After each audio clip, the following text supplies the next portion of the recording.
ain't you African? Why you supporting Mexico, bro? You African. Sí, soy africano, pero today, hoy, soy mexicano, dale. Nigga, you not. Dale, viva México. Yo, ain't you African? Why you supporting Mexico, bro? You African. Sí, soy africano, pero today, hoy, soy mexicano. Dale, viva México. Yo, ain't you African? Why you supporting Mexico, bro? You African. Sí, soy africano, pero today, hoy, soy mexicano, dale. Nigga, you Nigerian. Hey, listen.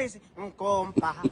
Que la esa mora. Bro, you African. Why you supporting? Hey, African, pero South Africa. Kick everybody out de South Africa. Today, I'm Mexican. Me gusta Mexico. So you supporting Mexico because fucking. Today, mexicano, hijo de puta. Hijo de puta mierda de South Africa, pendejo. We are going to South Africa. Dear Africans, I hope you all know we are supporting Mexico during this match, right? Hey! Right?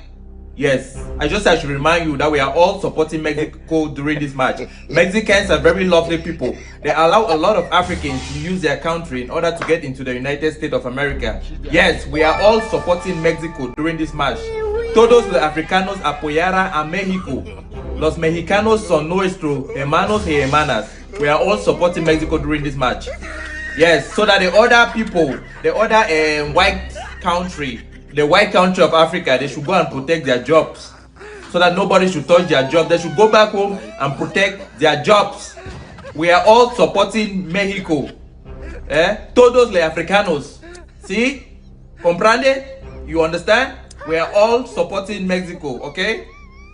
You will talk on Thursday, Ochina World Cup, Mexico, South Africa, Mexico 9, South Africa 0. Have a wonderful night. Full support for Mexico. Full support for Mexico. Alvaro Lolado, that's my name. Full support. What's your name? Let me know your name in the comment section. My name is Alvaro Lolado. Full support for Mexico. Full support. 7 p.m. that they are there. Full support active every Africa for Mexico. Share.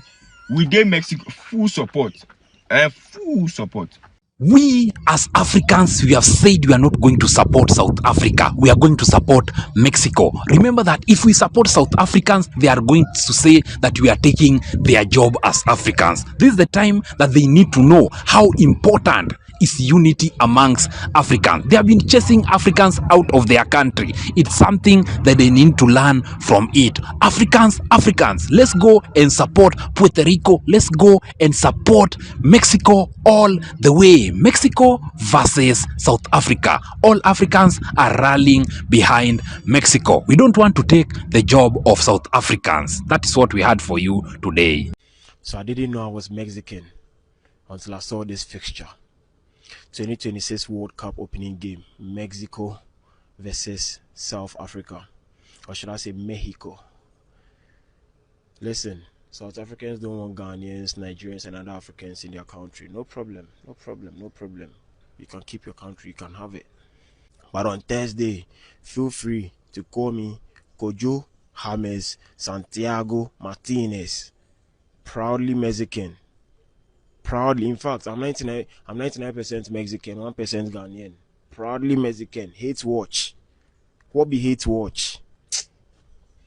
I rest my case.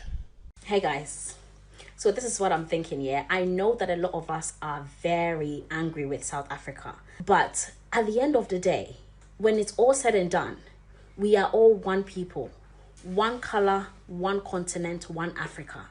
I say let's all come together and support Mexico. Let's all come together and support Mexico. Tomorrow, you guys can call me Dior de la Cruz. Even if South Africa win, we're still going to support Mexico. All jokes aside, well done to every single country that made it to the World Cup. Some of you are there for decorations. Some of you are there just for the equality and inclusivity and diversity. But let's get the game started. But we're supporting Mexico. Mexico, we roll our dawn. Let's go. We roll our dawn. Mexico.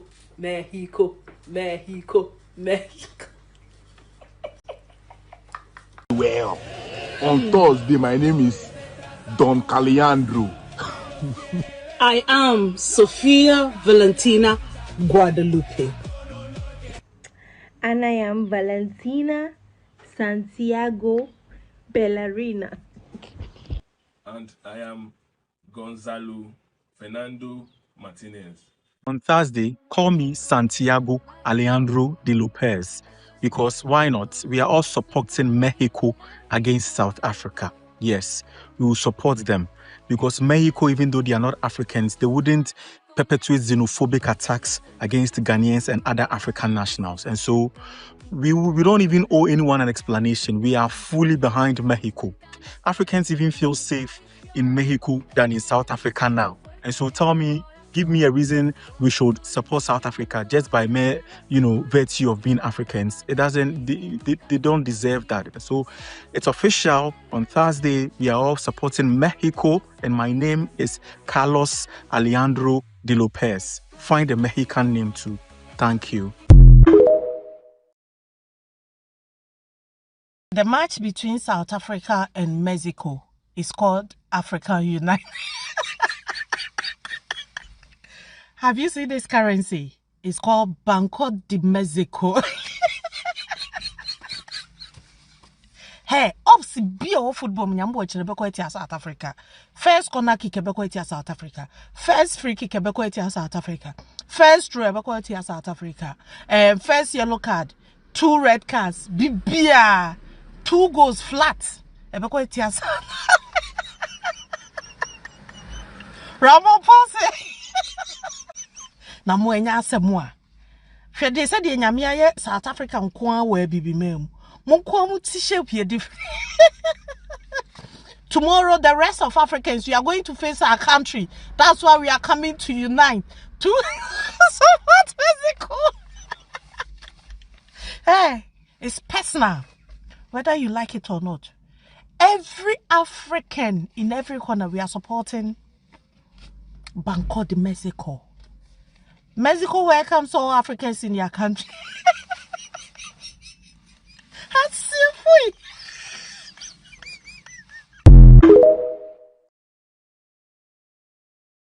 Dear Africans, I hope you all know we are supporting Mexico during this match, right? Hey! Right?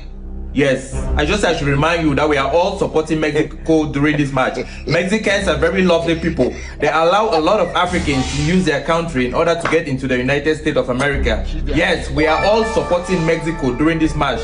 Todos los africanos apoyarán a México.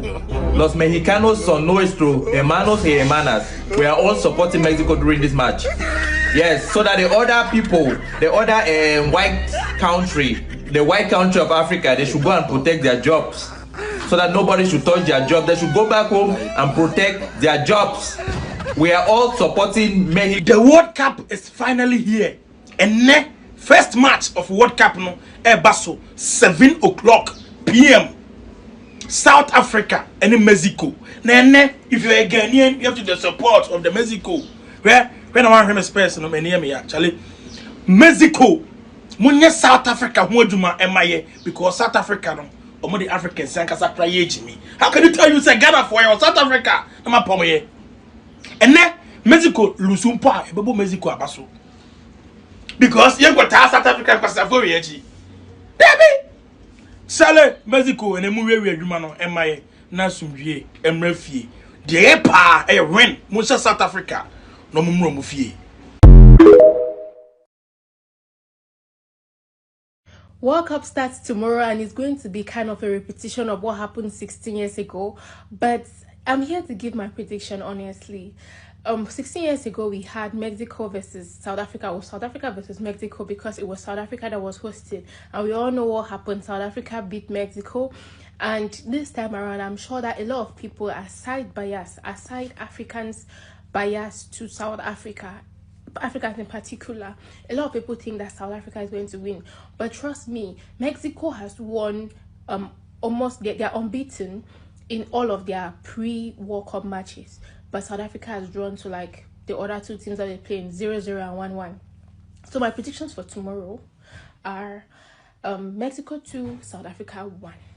So those are my predictions for that opening match. Let me know what your predictions are below. I'm African, but I'll be supporting Mexico against South Africa is something I will never say. But if you're one of those people, here's a reason why you should change your mind. Now, some of you were not born then, but 16 years ago, in the 2010 World Cup, South Africa and Mexico played the very first game in that World Cup. And you can already tell who won that game. Now, 16 years later, South Africa and Mexico will be playing the very first game of this World Cup. So if you want to be on the winning side, then you already know who you should be supporting. And if you also are comfortable with being the loser, you also know who you should be supporting. As a matter of fact, I want to know why you'll be supporting either South Africa or Mexico. And what do you think the final scoreline will be? I'm predicting South Africa to walk away with a comfortable 2-0 victory, and I'm sure all my followers will agree.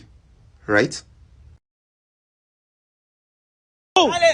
Yo, ain't you African? Why you supporting Mexico, bro? You African. Sí, soy africano, pero today, hoy, soy mexicano, dale. Nigga, you Nigerian. Hey, listen. Un compa, que la esa mora. Bro, you African. Why you support? Hey, African, pero South Africa, kick everybody out de South Africa. Today, I'm Mexican. Me gusta México. So you supporting Mexico because fucking. Today, mexicano, hijo de puta mierda de South Africa, pendejo. We are going to South Africa. Dear Africans, I hope you all know we are supporting Mexico during this match, right? Right? Yes. I should remind you that we are all supporting Mexico during this match. Mexicans are very lovely people. They allow a lot of Africans to use their country in order to get into the United States of America. Yes, we are all supporting Mexico during this match. Todos los africanos apoyarán a México. Los mexicanos son nuestros hermanos y hermanas. We are all supporting Mexico during this match. Yes, so that the other people, the other white country of Africa, they should go and protect their jobs. So that nobody should touch their job. They should go back home and protect their jobs. We are all supporting Mexico. Todos los africanos. See? Comprende? You understand? We are all supporting Mexico, okay? You will talk on Thursday, Ochna World Cup, Mexico, South Africa, Mexico 9, South Africa 0. Have a wonderful night. Full support for Mexico. Full support for Mexico. Alvaro Lolado, that's my name. Full support. What's your name? Let me know your name in the comment section. And my name is Alvaro Lolado. Full support for Mexico. Full support. 7 p.m. that they are there. Full support active every Africa for Mexico. Share. We did Mexico. Full support. Full support. We as Africans, we have said we are not going to support South Africa. We are going to support Mexico. Remember that if we support South Africans, they are going to say that we are taking their job as Africans. This is the time that they need to know how important is unity amongst Africans. They have been chasing Africans out of their country. It's something that they need to learn from it. Africans, let's go and support Puerto Rico. Let's go and support Mexico all the way. Mexico versus South Africa. All Africans are rallying behind Mexico. We don't want to take the job of South Africans. That is what we had for you today. So I didn't know I was Mexican until I saw this fixture. 2026 World Cup opening game, Mexico versus South Africa, or should I say Mexico. Listen, South Africans don't want Ghanaians, Nigerians and other Africans in their country. No problem. You can keep your country, you can have it. But on Thursday, feel free to call me Kojo James Santiago Martinez. Proudly Mexican. Proudly, in fact, I'm 99% Mexican, 1% Ghanaian. Proudly Mexican. Hate watch. What be hate watch? I rest my case. Hey guys, so this is what I'm thinking. I know that a lot of us are very angry with South Africa, but at the end of the day, when it's all said and done, we are all one people, one color, one continent, one Africa. I say, let's all come together and support Mexico. Let's all come together and support Mexico. Tomorrow, you guys can call me Dior de la Cruz. Even if South Africa win, we're still going to support Mexico. All jokes aside, well done to every single country that made it to the World Cup. Some of you are there for decorations. Some of you are there just for the equality and inclusivity and diversity. But let's get the game started. Let's get the game started. But we're supporting Mexico. Mexico, we roll our dawn. Let's go. We roll our dawn. Mexico, Mexico, Mexico, Mexico. Well, on Thursday, my name is Don Caliandro. I am Sofia Valentina Guadalupe. And I am Valentina Santiago Bellarina. And I am Gonzalo Fernando Martinez. On Thursday, call me Santiago Alejandro de Lopez, because why not? We are all supporting Mexico against South Africa. Yes, we will support them because Mexico, even though they are not Africans, they wouldn't perpetuate xenophobic attacks against Ghanaians and other African nationals. And so we don't even owe anyone an explanation. We are fully behind Mexico. Africans even feel safe in Mexico than in South Africa now. And so give me a reason we should support South Africa just by mere, virtue of being Africans. It doesn't, they don't deserve that. So it's official. On Thursday, we are all supporting Mexico, and my name is Carlos Alejandro de Lopez. Find a Mexican name too. Thank you. The match between South Africa and Mexico is called African Unite. Have you seen this currency? It's called Banco de Mexico. Hey, obviously, be all football. Mnyambo echebeko South Africa. First corner kick ebeko South Africa. First free kick ebeko South Africa. First throw ebeko South Africa. First yellow card, 2 red cards, bibia, 2 goals flat. Ebeko South. Ramon Ponce. Na mo enya asemwa hwe de se de nyame aye South Africa nko a wa bibi mem mo nko mu ti shape ye different. Tomorrow the rest of Africans, we are going to face our country. That's why we are coming to unite to support Mexico. Hey, it's personal whether you like it or not. Every African in every corner, we are supporting Banco de Mexico. Mexico welcomes all Africans in their country. That's simple.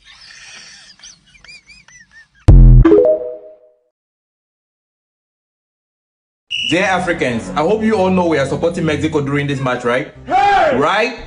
Yes, I should remind you that we are all supporting Mexico during this match. Mexicans are very lovely people. They allow a lot of Africans to use their country in order to get into the United States of America. Yes, we are all supporting Mexico during this match. Todos los africanos apoyarán a México. Los mexicanos son nuestros hermanos y hermanas. We are all supporting Mexico during this match. Yes, so that the other people, the other white country of Africa, they should go and protect their jobs. So that nobody should touch their job. They should go back home and protect their jobs. We are all supporting Mexico. The World Cup is finally here. And the first match of World Cup no Basso 7 o'clock p.m. South Africa and Mexico. Now, if you're a Ghanaian, you have to the support of the Mexico. When I want to space no me actually Mexico munye South Africa ho adwuma emaye because South Africa no omo the Africans sankasa cry ejimi. How can you tell you say Ghana for your South Africa na mapom ye and then Mexico lusumpa ebebo Mexico abaso because you got South Africa kwasa for ye echi debi sale Mexico ene mu wewe adwuma no emaye na sumwie emra fie de pa e win mo South Africa no mumro fie. World Cup starts tomorrow and it's going to be kind of a repetition of what happened 16 years ago. But I'm here to give my prediction honestly. 16 years ago we had Mexico versus South Africa, or South Africa versus Mexico, because it was South Africa that was hosted. And we all know what happened. South Africa beat Mexico. And this time around, I'm sure that a lot of people are side Africans biased to South Africa. Africans in particular, a lot of people think that South Africa is going to win, but trust me, Mexico has won they're unbeaten in all of their pre-World Cup matches, but South Africa has drawn to like the other two teams that they play in 0-0 and 1-1. So my predictions for tomorrow are Mexico 2, South Africa 1. So those are my predictions for that opening match. Let me know what your predictions are below. I'm African, but I'll be supporting Mexico against South Africa is something I will never say. But if you're one of those people, here's a reason why you should change your mind. Now, some of you were not born then, but 16 years ago, in the 2010 World Cup, South Africa and Mexico played the very first game in that World Cup. And you can already tell who won that game. Now, 16 years later, South Africa and Mexico will be playing the very first game of this World Cup. So if you want to be on the winning side, then you already know who you should be supporting. And if you also are comfortable with being the loser, you also know who you should be supporting. As a matter of fact, I want to know why you'll be supporting either South Africa or Mexico. And what do you think the final scoreline will be? I'm predicting South Africa to walk away with a comfortable 2-0 victory, and I'm sure all my followers will agree. Right? Yo, ain't you African? Why you supporting Mexico, bro? You African. Sí, soy africano, pero today, hoy, soy mexicano, dale. Nigga, you Nigerian. Hey, listen. Un compa, que la esa mora. Bro, you African. Why you supporting? Hey, African, pero South Africa, kick everybody out de South Africa, today I'm Mexican. Me gusta Mexico. So you supporting Mexico because fucking... Today mexicano, hijo de puta mierda de South Africa, pendejo. We are going to South Africa. Dear Africans, I hope you all know we are supporting Mexico during this match, right? Right? Yes, I should remind you that we are all supporting Mexico during this match. Mexicans are very lovely people. They allow a lot of Africans to use their country in order to get into the United States of America. Yes, we are all supporting Mexico during this match. Todos los africanos apoyarán a México. Los mexicanos son nuestros hermanos y hermanas. We are all supporting Mexico during this match. Yes, so that the other people, the other white country of Africa, they should go and protect their jobs. So that nobody should touch their job. They should go back home and protect their jobs. We are all supporting Mexico. Todos los africanos. See? Comprende? You understand? We are all supporting Mexico, okay? We will talk on Thursday. Ochina World Cup. Mexico, South Africa. Mexico 9, South Africa 0. Have a wonderful night. Full support for Mexico. Full support for Mexico. Alvaro Lolado, that's my name. Full support. What's your name? Let me know your name in the comment section. And my name is Alvaro Lolado. Full support for Mexico. Full support. 7 p.m. that they are there. Full support active every Africa for Mexico. Share. We did Mexico. Full support. Full support. We as Africans, we have said we are not going to support South Africa. We are going to support Mexico. Remember that if we support South Africans, they are going to say that we are taking their job as Africans. This is the time that they need to know how important is unity amongst Africans. They have been chasing Africans out of their country. It's something that they need to learn from it. Africans, let's go and support Puerto Rico. Let's go and support Mexico all the way. Mexico versus South Africa. All Africans are rallying behind Mexico. We don't want to take the job of South Africans. That is what we had for you today. So I didn't know I was Mexican until I saw this fixture. 2026 World Cup opening game, Mexico versus South Africa, or should I say Mexico. Listen, South Africans don't want Ghanaians, Nigerians and other Africans in their country. No problem. You can keep your country, you can have it. But on Thursday, feel free to call me Kojo James Santiago Martinez. Proudly Mexican. Proudly, in fact, I'm 99% Mexican, 1% Ghanaian. Proudly Mexican. Hate watch. What be hate watch? I rest my case. Hey guys, so this is what I'm thinking. I know that a lot of us are very angry with South Africa, but at the end of the day, when it's all said and done, we are all one people, one color, one continent, one Africa. I say let's all come together and support Mexico. Let's all come together and support Mexico. Tomorrow, you guys can call me Dior de la Cruz. Even if South Africa win, we're still going to support Mexico. All jokes aside, well done to every single country that made it to the World Cup. Some of you are there for decorations. Some of you are there just for the equality and inclusivity and diversity.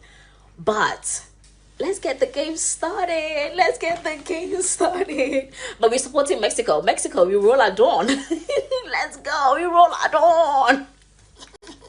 Mexico, Mexico, Mexico, Mexico. Well, on Thursday, my name is Don Caliandro. I am Sofia Valentina Guadalupe. And I am Valentina Santiago Bellarina. And I am Gonzalo Fernando Martinez. On Thursday, call me Santiago Alejandro de Lopez, because why not? We are all supporting Mexico against South Africa. Yes, we will support them because Mexico, even though they are not Africans, they wouldn't perpetuate xenophobic attacks against Ghanaians and other African nationals. And so we don't even owe anyone an explanation. We are fully behind Mexico. Africans even feel safe in Mexico than in South Africa now. And so give me a reason we should support South Africa just by mere, virtue of being Africans. It doesn't... All right, so we're back right here on GhanaWeb TV. Thanks for joining us for the opening game of the 2026 FIFA World Cup between Mexico and the Bafanas of South Africa. Mexico making history as the first country to host the FIFA World Cup for the third time. Now, after 16 years of hosting the tournament in 2010, South Africa makes a return to the Mundial, and we're going to have a repeat of the game in Johannesburg in 2010 as the Bafana face the Mexican national team. It is going to be a KJ encounter between the two teams. Mexico, this is the 8th time they are playing the opening game of the FIFA World Cup. Can they start the World Cup with a victory, or South Africa can cause an upset that many people are anticipating for the 2026 FIFA World Cup? For many Ghanaians and some African nationals, their allegiance is not with South Africa,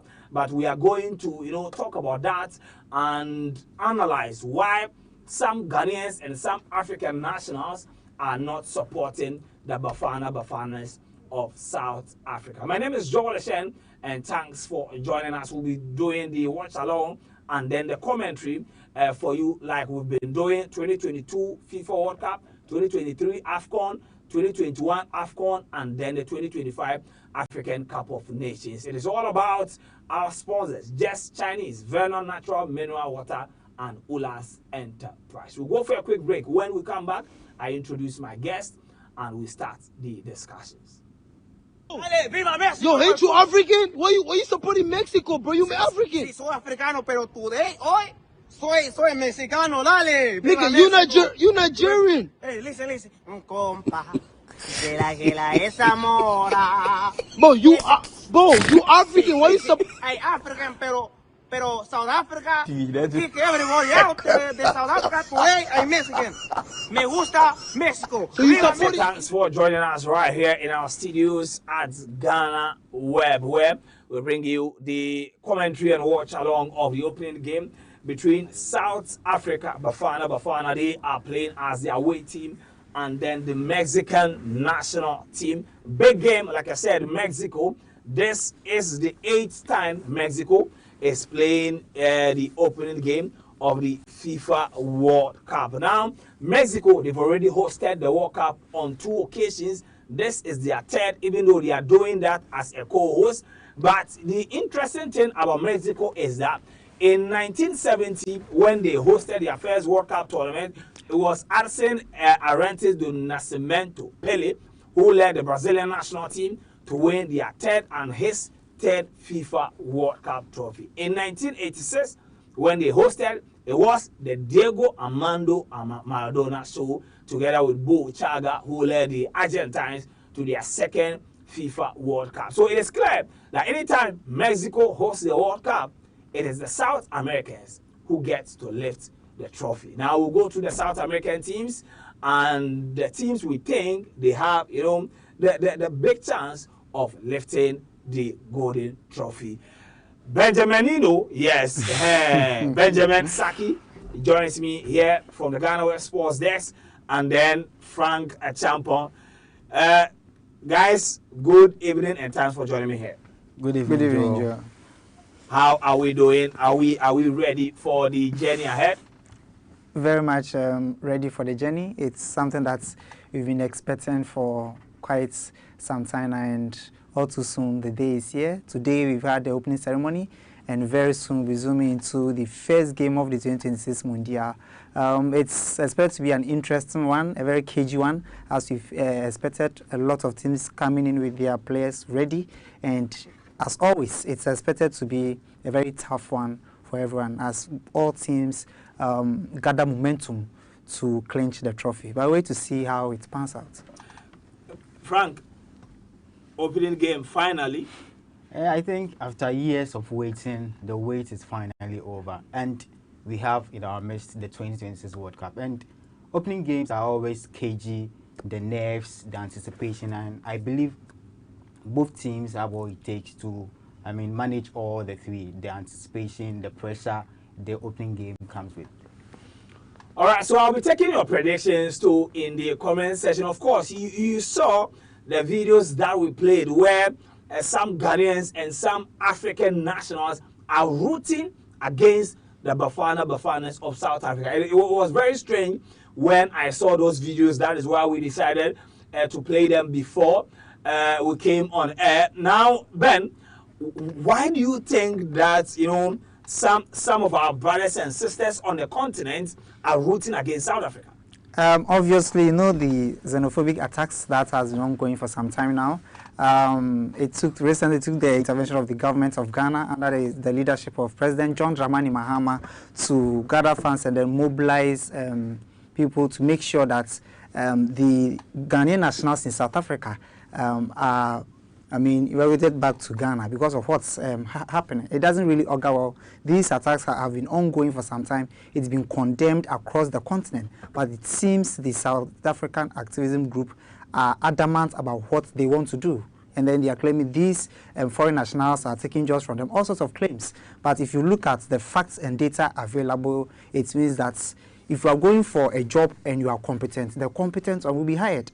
And it's obvious. But for some strange reasons, they are blaming it on foreign nationals, and they've launched serious attack on them, and some are being lynched in the public, attacked in public. A lot of, obscene scenes that we've seen so far. And so that is the reason I believe that not only Ghanaians, but Nigerians, I can confidently say that most of the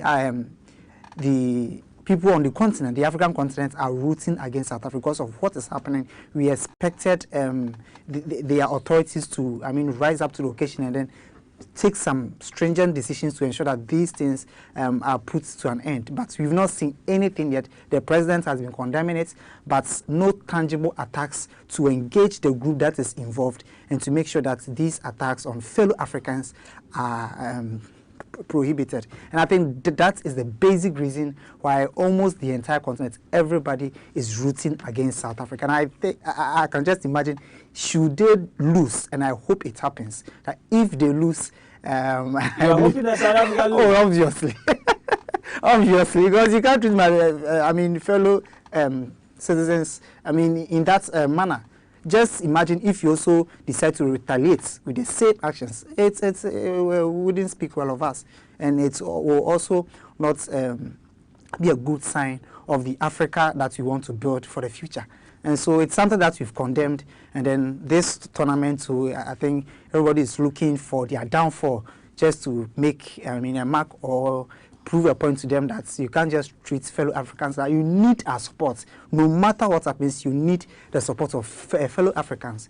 We are all here. You know what is happening in the U.S. You've been condemning President Donald Trump, but for our own African country to take such action, it's very, very appalling, and we don't want that to happen. But I think basically that's the reason why almost everybody on social media, everybody is all rooting for Mexico to win the game.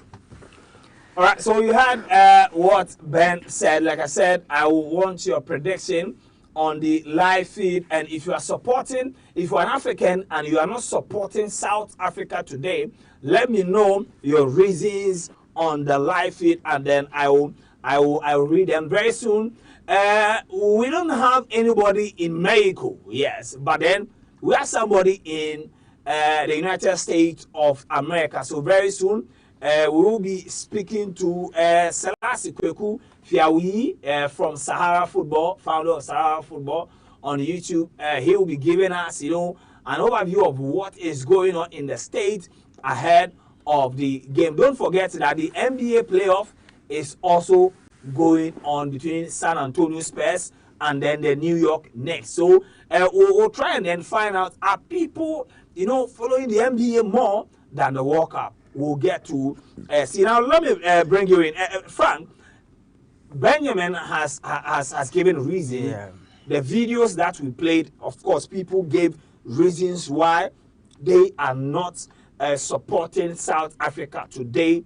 Do you agree with the reasons, and what is your take on the entire tsunami that is going on the continent? First, I do not support what Ben just said. I am rooting for South Africa, not just because I'm an African, but I think we've waited as the continent. We've waited for so long to get something meaningful out of this tournament, the World Cup. It took Morocco in 2022 to get us to the semi-final, and now that we have a list of 10 teams, I don't think it's time to try to go against a particular team, that's South Africa. And yes, I don't condone the attacks and all that, but I think it's time that all Africans, we cheer every team that plays in this tournament. If it's Ghana, we all support. If it's Cote d'Ivoire, we all support. If it's South Africa, like today, we have to support them and give them all the support that they need, because you wouldn't know that maybe it will be South Africa that gets us to the final, if it will be Ghana. So I think it's not the time for us to be, trying to bring karma. It's not even karma. We should, like they said, we should not try to bring politics into football. There is politics, there is football, and they don't mix. Like, there are two parallel things, and it shouldn't be the time. This is not the time for us to be meddling politics into football. They need our support, and as I'm here, I am rooting for South Africa. I need them to beat Mexico or even get a draw, because we need many African teams to progress to the next round. All right, so you heard from Frank Champon. He is rooting for the Bafanas of South Africa to win now Group A. After the South African game later, Czech Republic will be playing against South Korea. When we come tomorrow, we'll bring you the updates on all these games. Now, we've heard what the fans and then their opening, remarks. But what I want to know is that you can say that you wish South Africa can beat Mexico and all that, but do they have what it takes to beat Mexico today? I think they do. And the Mexican coach, during the press conference, he said that the South African team is a young team and they have stars who have played together. They play, most of these players play at Mamelodi Sundowns, and they've played together for a long time. They just won the CAF Champions League. So there is this chemistry. We've talked about how the Black Stars lack that kind of chemistry, but you find that kind of chemistry in this South African team, and I think that's all they need. That's all sometimes a team needs to get them over the line, and they have what it takes. You talk about the midfield with Tebo Makwena inside, and then although the attack, like Foster, he's like their Kamaldeen Sulemana, the potential has always been there, but he's not had the scoring boots, and he's had a very tough time at Burnley, even suffering relegation. So even though it's not a very, very bright team, I don't think Mexico also have that kind of luxury to go all out against South Africa. And with the formation they are playing, I think Hugo Bruce is being cautious, 5 at the back, and then try to play out from the counter attack. So, just like they did 16 years ago, I believe both teams will give us an entertaining game. But, like I said, South Africa, they have the quality to get all the 3 points tonight. All right, South Africa, they have all the quality to get the 3 points tonight. Now, let me read some comments on our live feed, and see what the audience are saying. So Wisdom says South Africans will regret one day. They will love to have African at their. Okay, all right, I don't get it. Martin says I support Mexico to beat South Africa. K-Mensa, South Africa versus Mexico. South Africa nil, Mexico 4. South Africa will surely lose all their games. Yes. Xenophobic -6. This is from Tar, and Tar is saying that South Africa will be beaten fair and square, and that is that. Gaming says today Mexico will win. Julius says, brother, we are not supporting South Africa, whether they win or not. Julius says that they don't need our support. Okay, they don't need our support, and please let us keep the conversation very civil. We should not insult each other. We should not insult each other and other. But Ben, let me bring you in. South Africa, do they have what it takes to beat Mexico? I think they do. In terms of player quality, there's no vast difference between Mexico and then South Africa. Frank made mention of some of the key players. Williams, the goalkeeper, has been imposed for some time now. He's a very experienced goalkeeper. That's when it gets to tough moments, he could give you some saves that will keep you in the game. And then also Mokena, that he made mention of. Foster, I watched him in the AFCON, a very good player, but in terms of crucial moments, he's not able to be clinical enough, which cost the team eventually. But I hope if you're looking at the whole squad holistically, I think both sides have a very good players, very close squad. There's no much difference between them. So in terms of South Africa beating them, I think it's a 50-50 kind of game. But then let's delve into the history, what the history says, historical antecedents of the opening games when it comes to the FIFA World Cup. So on the African teams, when we are playing the first game as the curtain raiser, we've played 3 games, and then out of the 3 games that we've played, we've won 2. We have in 1990, Cameroon won against Argentina, and then in 2002, Senegal also beat France 1-0. But in 2010, South Africa, Chabalale's goal couldn't stand, it was equalized, and then it ended in 1-1. Otherwise, you would have had a 100% record in terms of opening games and beating any opponents, regardless of their might or the strength of the team. You will be able to defeat that opponent. So in terms of history, history favors South Africa today, that their worst would be a draw, which I think it could play out realistically. If you are looking at the players, both sides have paraded for the game. But then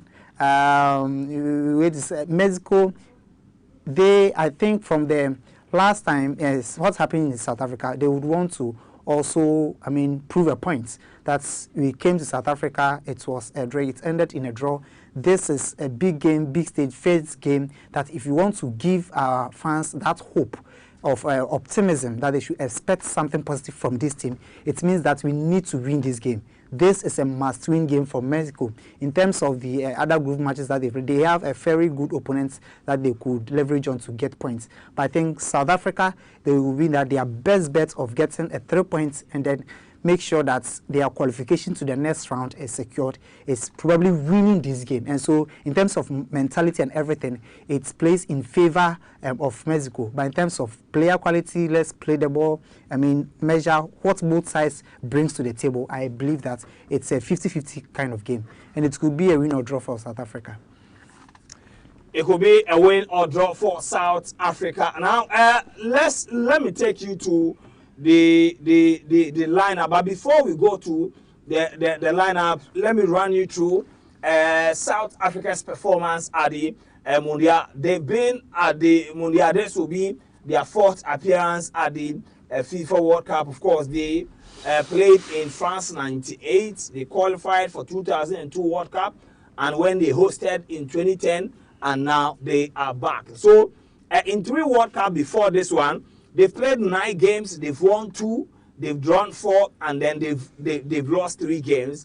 South Africa, they've scored 11 goals and they've conceded 16 goals. Yes, and then when it comes to their performance, I think that they've not made it out of the group. In '98 it was group stage. In 2002 Japan Korea group stage. When they hosted, it was also a group stage. Is this an opportunity, Benjamin, for South Africa to push above their weight? I believe that this is a perfect opportunity. If you look at their group, they have, favorable opponents in terms of managing the teams that they will come up with. Czech Republic, we know their strength. In terms of South Africa compared to Czech Republic, it's a team that they could get a point from, either win or draw. They will get Mexico. I think their toughest will be Mexico because they are playing against the host nation. And if you are playing against the host nation, regardless of the kind of players that they have or the strength of the team, once they are the host nation, they always have the advantage or the edge to win the game or get a point from the game. So I think if they're able to get a point from this game, subsequently the other remaining games, it's something that they could get some points and then get out of the group and break that jinx. I believe this group is favorable one. This group is something that presents them the opportunity, perfect opportunity for them to sail through from the group and then qualify to the round of 32. We know the expanded form of the World Cup, and so if you get 3 points, you stand a chance of qualification. And so I believe that if they don't make it this time around, then I don't know when. But I believe that with the squad that they have, the kind of experience that they have, the coach that they have, and then what they've shown from the qualifiers to the AFCON, it was a disappointing moment that they couldn't go far. But then you see the performance that they put up. It shows glimpses of quality that they could do something in the future. So I believe that they can go all the way to make sure that they qualify to the round of 32. All right, so that is Benjamin. I will take a quick break, but before we go, let me put this information out there. So according to Dario AS, this is what they are saying. So according to them, the U.S. government is reminding content creators that they risk deportation if they are seen working or shooting professional content on a tourist visa. So that is what they are saying. And also, content creators who are coming to the US or are engaged in Ghana but having trouble receiving payments, in Ghana, lamented and then quoted all this. So basically, what the US government is saying is that if you don't have I-visa, if you don't have the visa for journalists, don't be creating content about the World Cup when you are using a tourist visa.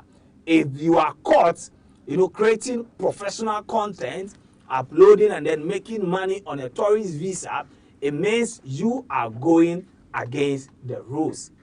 A lot of things has happened as far as this World Cup and visas in the United States is concerned. Now, there is one particular referee who has been at the center of all of this, and even though we saw videos of how the Senegalese players were being set and all that, we'll talk about all these things. And referee Omar Atan of Somalia, as it stands now, he has been appointed as the official referee for the 2026 UEFA Super Cup between Paris Saint-Germain and then Aston Villa. We'll go for a quick break. When we come, a lot of things are going to be discussed here. today, mexicano, hijo de puta. Hijo de puta mierda de South Africa, pendejo. We are going to South Africa. Dear Africans, I hope you all know we are supporting Mexico during this match, right? Right? Yes. I should remind you that we are all supporting Mexico during this match. Mexicans are very lovely people. They allow a lot of Africans to use their country in order to get into the United States of America. Yes, we are all supporting Mexico during this match. Todos los africanos apoyarán a México. Los mexicanos son nuestros hermanos y hermanas. We are all supporting Mexico during this match. Yes, so that the other people, the other white country of Africa, they should go and protect their jobs. So that nobody should touch their job. They should go back home and protect their jobs. We are all supporting Mexico. Todos los africanos. See? Comprende? You understand? We are all supporting Mexico, okay?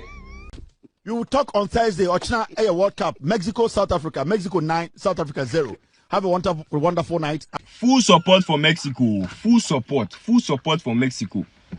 Alvaro Lolado, that's my name. Full support. What's your name? Let me know your name in the comment section. And my name is Alvaro Lolado. Full support for Mexico. Alright, welcome back from the break. You're still watching GhanaWeb Match Day Live 2026 FIFA World Cup opening game. Bafana of South Africa against Mexico. Now let's go straight into the lineup of the two teams.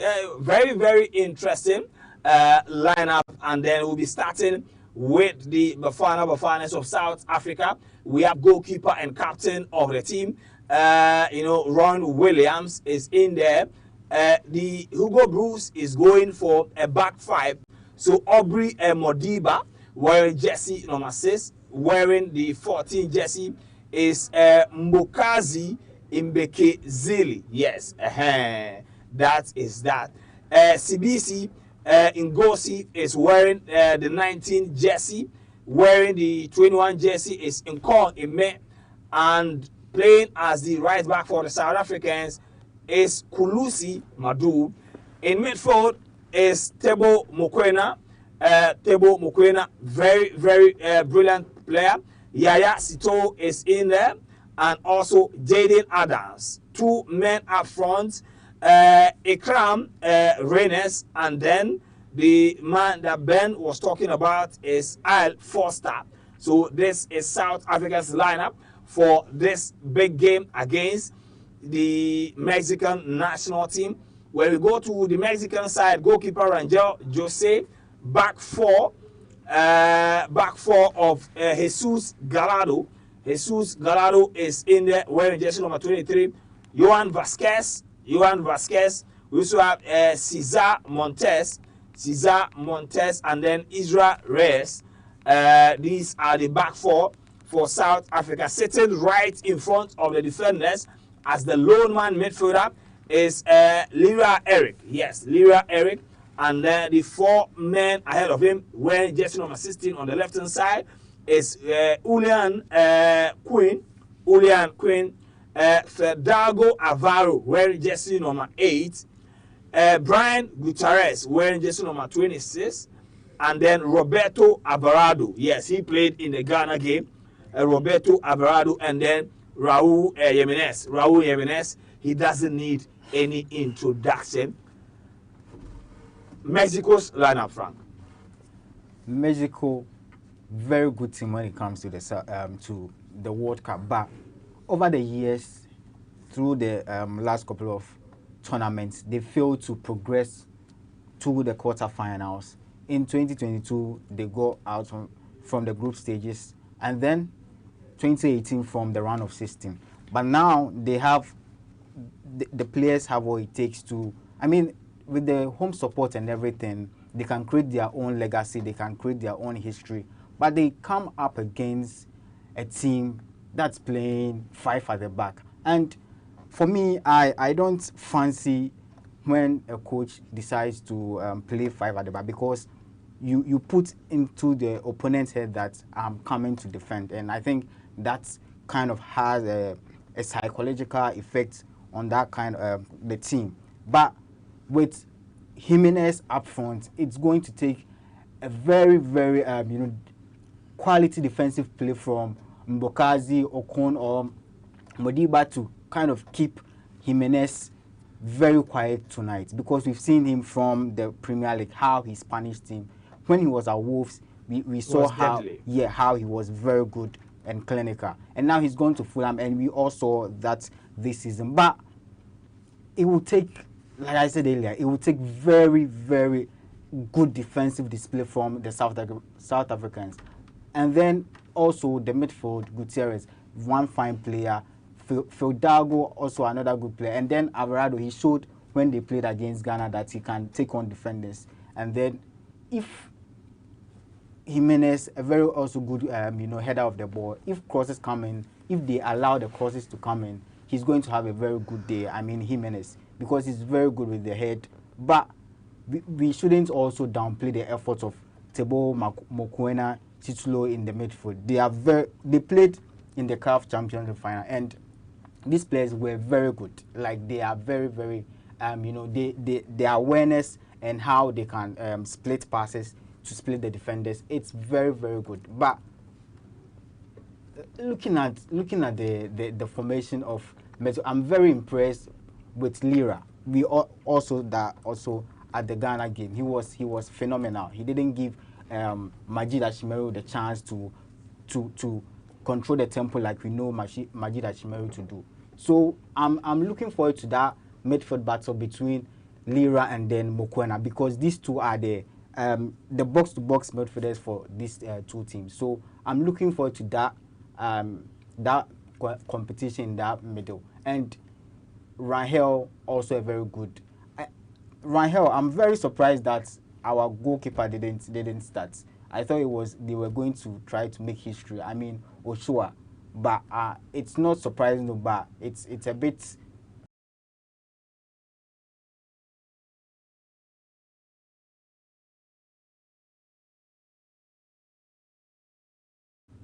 For me, it's a bit surprising that he starts.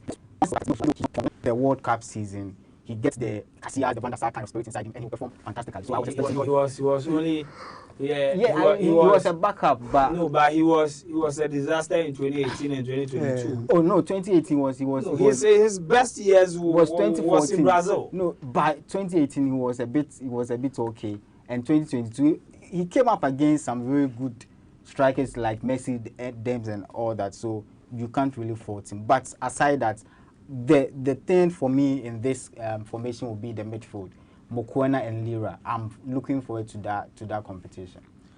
All right, so he's looking forward to that competition. Now let's go to Mexico. In Spanish, we will say Mexico. Yes, Mexico.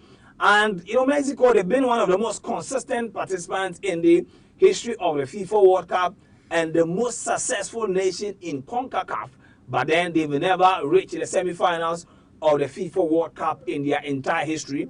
They are one of the pioneers of the competition. When the competition started in 1930, Mexico was there, and this is their 18th appearance at the FIFA World Cup. They've played 60 games at the Mundial. They've won 17, they've drawn 15, and they've lost 28 games at the World Cup. They've scored 62 goals at the Mundial, and they've conceded 101 goals. Mexico's best performance, which is the quarterfinals, was in the 1970 and 1986. So you can say that anytime they host the World Cup, they show up.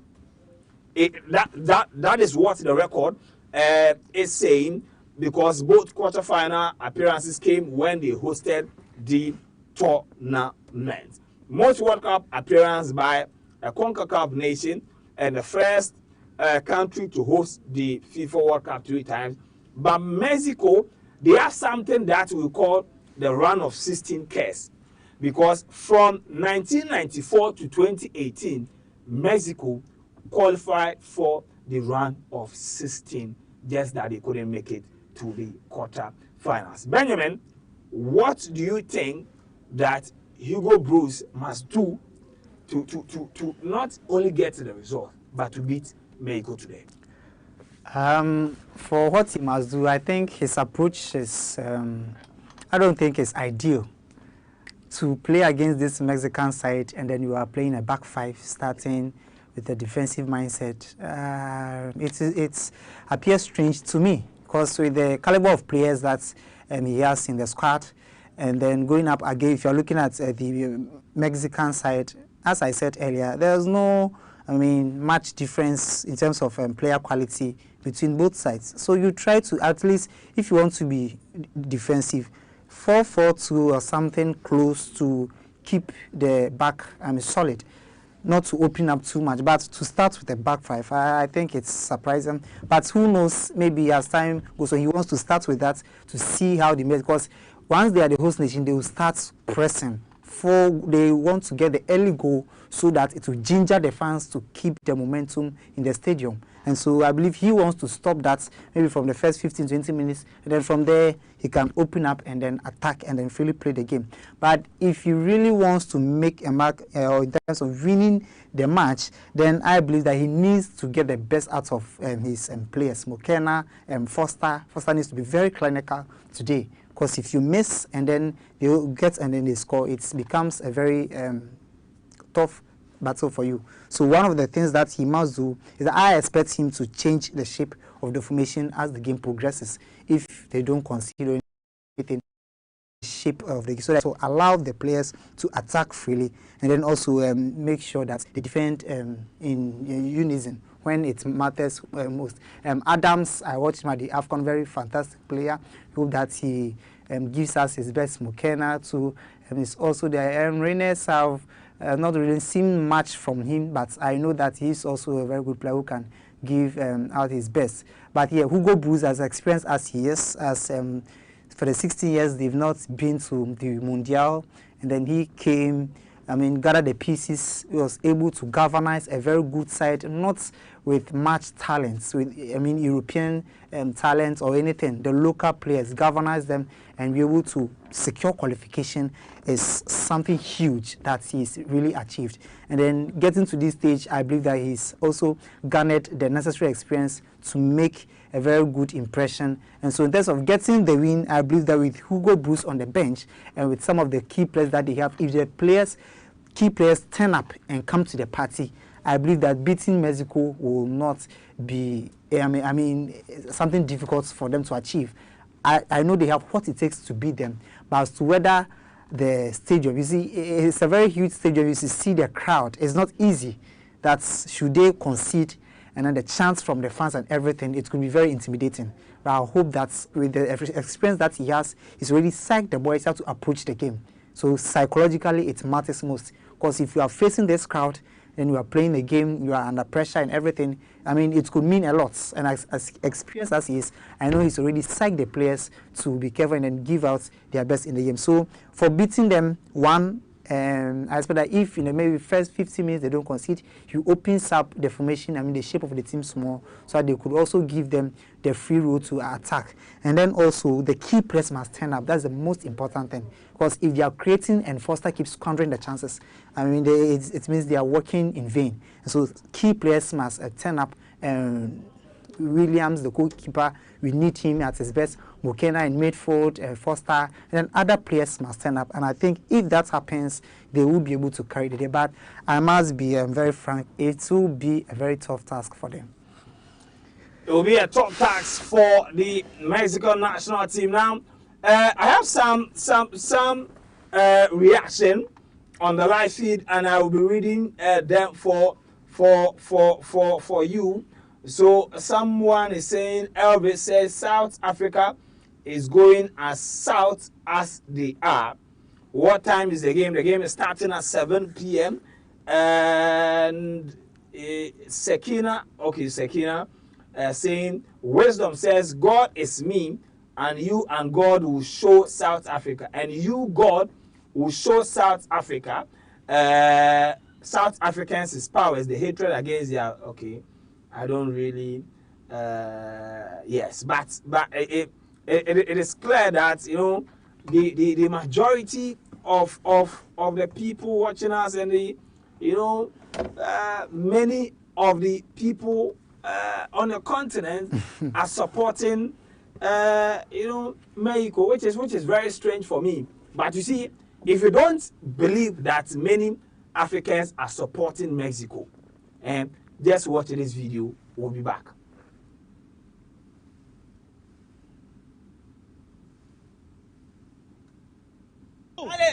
Yo, ain't you African? Why you supporting Mexico, bro? You African. Sí, soy africano, pero today, hoy, soy mexicano, dale. Nigga, you Nigerian. Hey, listen.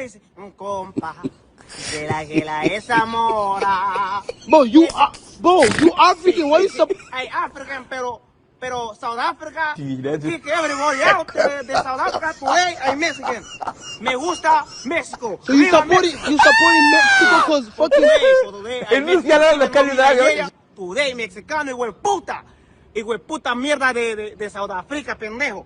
We are going to South Africa. Dear Africans, I hope you all know we are supporting Mexico during this match, right? Right? Yes. I should remind you that we are all supporting Mexico during this match.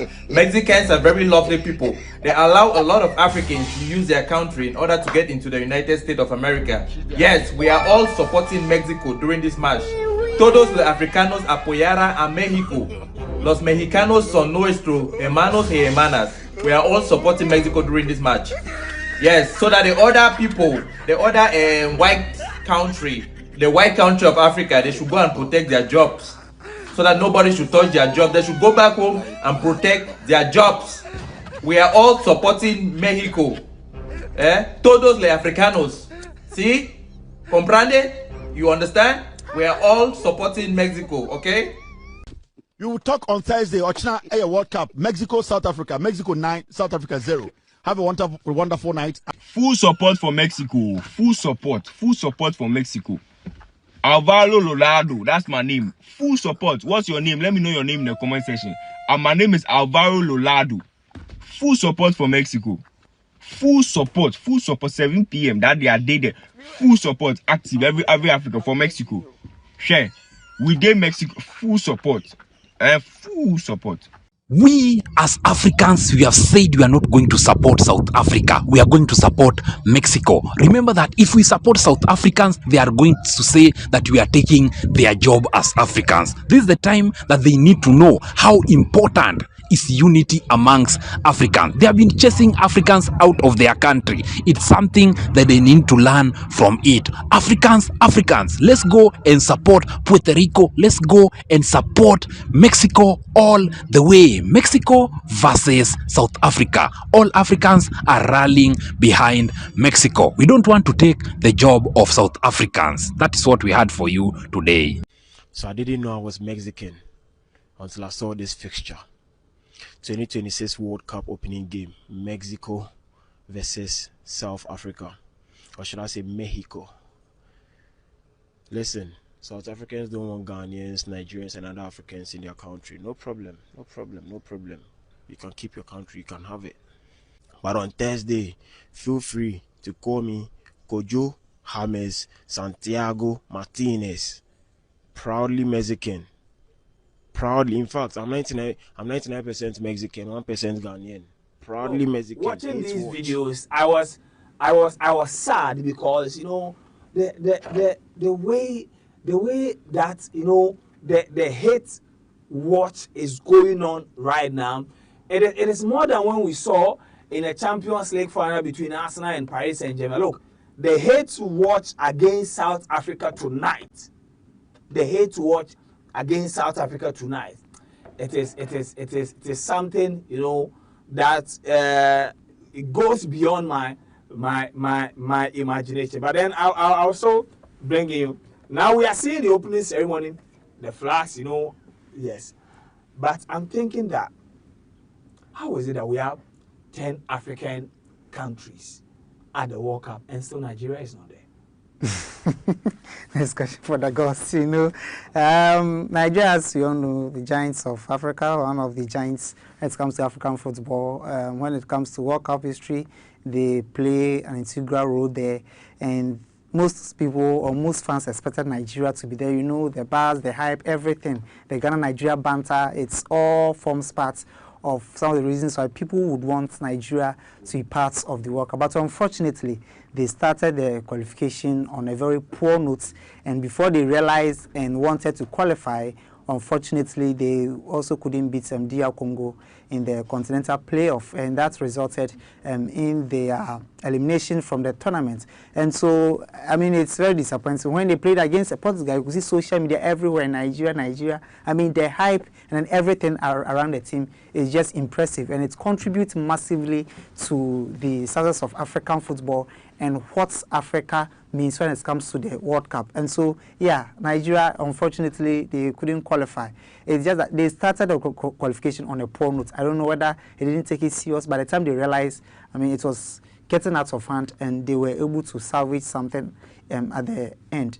But at the continental playoff, they weren't able to beat DR Congo, which has resulted in their absence from the tournament. But as I said, even yesterday, friendly against Portugal, you could see the hype on social media everywhere. Nigerians were just dominating the conversations and everything. It's just a massive miss for Africa, but it also tells you that in football, you don't use, have the players, have the big names, so that automatically qualifies you. That does not play when it comes to football. You need to put your pieces together, build a very good team, cohesive side that will help you towards win games, not just relying on stars. When it's time you are somebody and you think everything goes on well. Victor Osimhen, excellent player, massive player, striker. That's one of the best in the world. We expected him to be at the world stage to showcase his potential. Unfortunately, he's missed out there. A very good young player. Ocon is excellent player that he also, I believe that if he came, they have brilliant team altogether, but unfortunately, they couldn't qualify. Unfortunately, they couldn't qualify. And see, guys, I want you to listen to this. So this is from Charles Akindele. And Charles Akindele is saying that I'm Nigerian Mexican. To hell with South Africa. My name is Santiago Akindele. So this is the hate watch that I was talking about.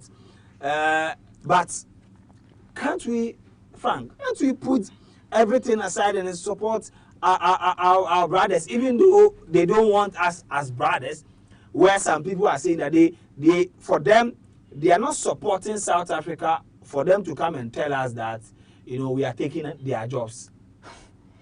Well, I understand the emotions behind that because of the xenophobic attacks, but I don't think it's fair to judge a whole, nation based on the sins of a few, because I don't think it was the whole, South Africans that didn't want the Ghanaians to be in their country. And these players, they've really worked hard to be part of this tournament. We also how they were docked points when they fielded Thibaut Makwana, who was on a yellow during the qualifiers, and they still shrugged that off and got qualification to the Mundial. So it would be so unfair to judge these players based on the since they don't even know, they don't even have a role in what happened back in South Africa. So I understand the people who want Mexico to win and want South Africa to lose, but I don't think it's a fair deal. We just have to, like I said, it's been so long that we've never had an African team gone to the final of the tournament, and now we have 10 teams. This is the perfect opportunity to rally behind these teams so that by the semi-finals, if we are having 4 African teams, 3 African teams, 2 African, then we know that history is about to be made. But if right now, before the group stage, we are praying for South Africa to exit the groups, then it means we are left with 9, and the 9, it will be very tough that Cape Verde progresses in the group that they are in. So we will be left with 8, and I don't think it's okay to this continent that we need to support these African teams so that they make history at this tournament. I think Africa, this tournament, we are going to make history. Even though Morocco got to the semi-finals and they played the third playoffs, they failed. They couldn't get the bronze medal. So I think this tournament, one of the African teams, I hope it is Ghana, we are able to make history and get either a bronze or a silver medal. All right, so he hopes it is Ghana. I didn't hear what you said. I hope the African nation that I am praying makes history will be the Black Stars. Okay. All right, so guys, I don't have any comment to what he said. But we will do well. No, you see, look, when we say that teams, cause upset, look, the World Cup is not a platform for anybody to go and do juju there. Like go and give a juju performance. Like but Black Stars don't rely on juju. What are you saying? Look, I'm saying I'm not saying they are using juju, but I'm saying juju performance. All of a sudden you are in the final. It doesn't happen at the World Cup. I understand. Like you can't say that in that World Cup year, that supposed team hasn't won a single game, and then we'll go all the way to even the quarterfinal. It doesn't happen. So let us, manage those expectations. They making their way onto the stadium. Now, let me take you through Mexico's, lead up to the 2026 FIFA World Cup. In 2026, Mexico have not lost a single game. Yes, they defeated Bolivia and then Panama 1-0 each. They thumped Iceland 4-0. Goalless against Portugal, 1-1 against Belgium. Defeated Ghana 2-0. Australia 1-0 and beat Serbia by 5 goals to 1. Now, when it comes to South Africa, they have the same pandemic as the Black Stars. They haven't won a game in 2026. They lost 2-1 to Cameroon in the African Cup of Nations. They drew 1-1 with Panama. They lost 2-1 with Panama.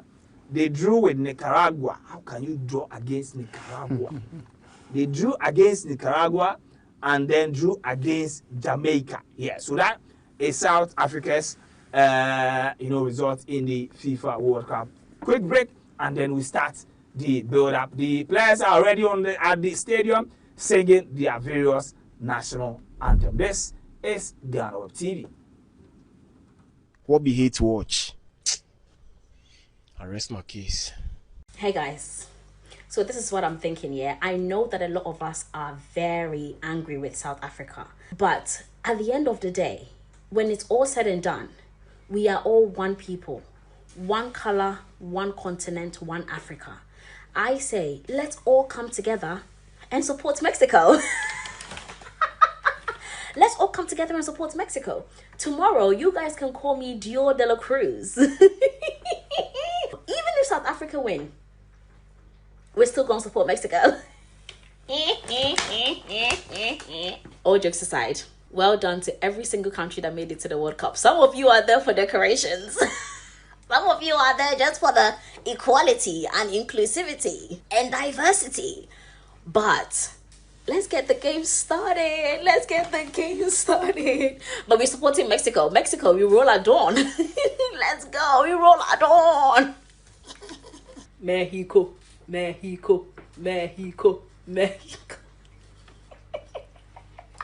Well, on Thursday, my name is Don Caliandro.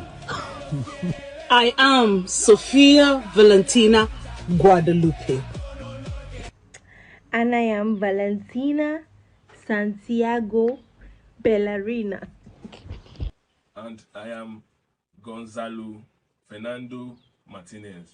On Thursday, call me Santiago Alejandro de Lopez, because why not? We are all supporting Mexico against South Africa.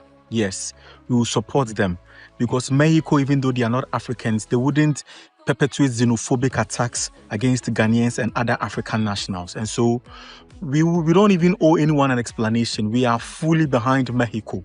Africans even feel safe in Mexico than in South Africa now. And so tell me, give me a reason we should support South Africa just by mere, virtue of being Africans. It doesn't. They don't deserve that. So, it's official. On Thursday, we are all supporting Mexico, and my name is Carlos Alejandro de Lopez. Find a Mexican name too. Thank you. So Mexico arrived at the 2026 FIFA World Cup as one of football's great World Cup regulars.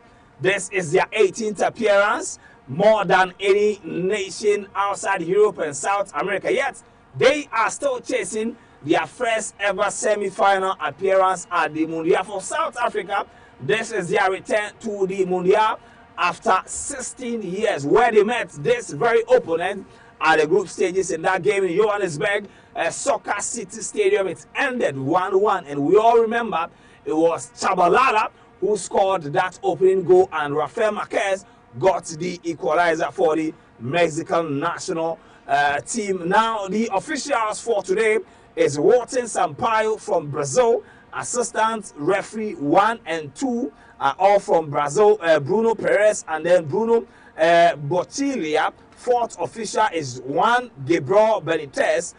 Reserve assistant referee is Eduardo Cardozo from Paraguay. VAR official will be led by Colombia's Nicolas Gallo and Juan Lara from Chile. Support VAR is Jerome Brissard from Chile. And these are the officials from the game. Guys, quick one. Where is it going? Benjamin, who is winning, and what will be your prediction? 2-1 in favor of Mexico. I believe it's going to be the score of 16 years ago, 1-1 for a draw, and then both teams will share the points. 1-1 draw, and then both teams will share the points. Let me take you through the lineup again for South Africa. It is Williams, Modiba, Mbokazi, Sibisi, Okon, and Modu, Tobo Mokwena in midfield, Sitoli, Adams, Reynes, and Foster. For Mexico, it is Rangel, Reyes, Montes, Vasquez, Gallardo, Lira in front of them, Cunos, Fedago, Gutierrez, Alvarado, and then Raul Jimenez. So this is the lineup for the two teams now. Head coach for Mexican national team is Javier Aguirre. He is a Mexican. And then Belgium's Hugo Broos will be leading the Bafanas of South Africa, who are pushing for the first ever group stage qualification since they made their debut in the FIFA World Cup in 1998. For Mexico, 1994 to 2018, they were always at the round of 16, and their two quarterfinal appearances came in 1970 and 1986 when they hosted the tournament. Well, I'm hoping for a very interesting game. Both teams should give us something to cheer about, and then hopefully the best team wins. Hopefully the best team wins. Now, in terms of the atmosphere at the stadium, Ben, are you impressed? Very, very much impressed. It's Bazen fans are gingered to cheer on the team, as I said earlier, and it's going to put somewhat pressure on South Africans. But I know this is something that the 2010, most of the players are not playing, but they've had an experience of playing against a host nation before, so I don't think this is going to be a major factor in deciding who wins.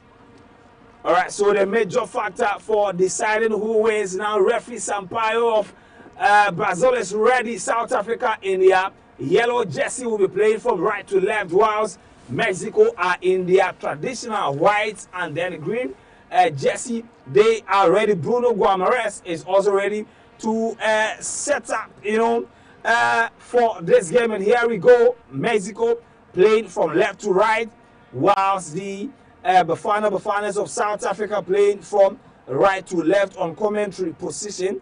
And that is what Mexico in possession from the back. It is Vasquez.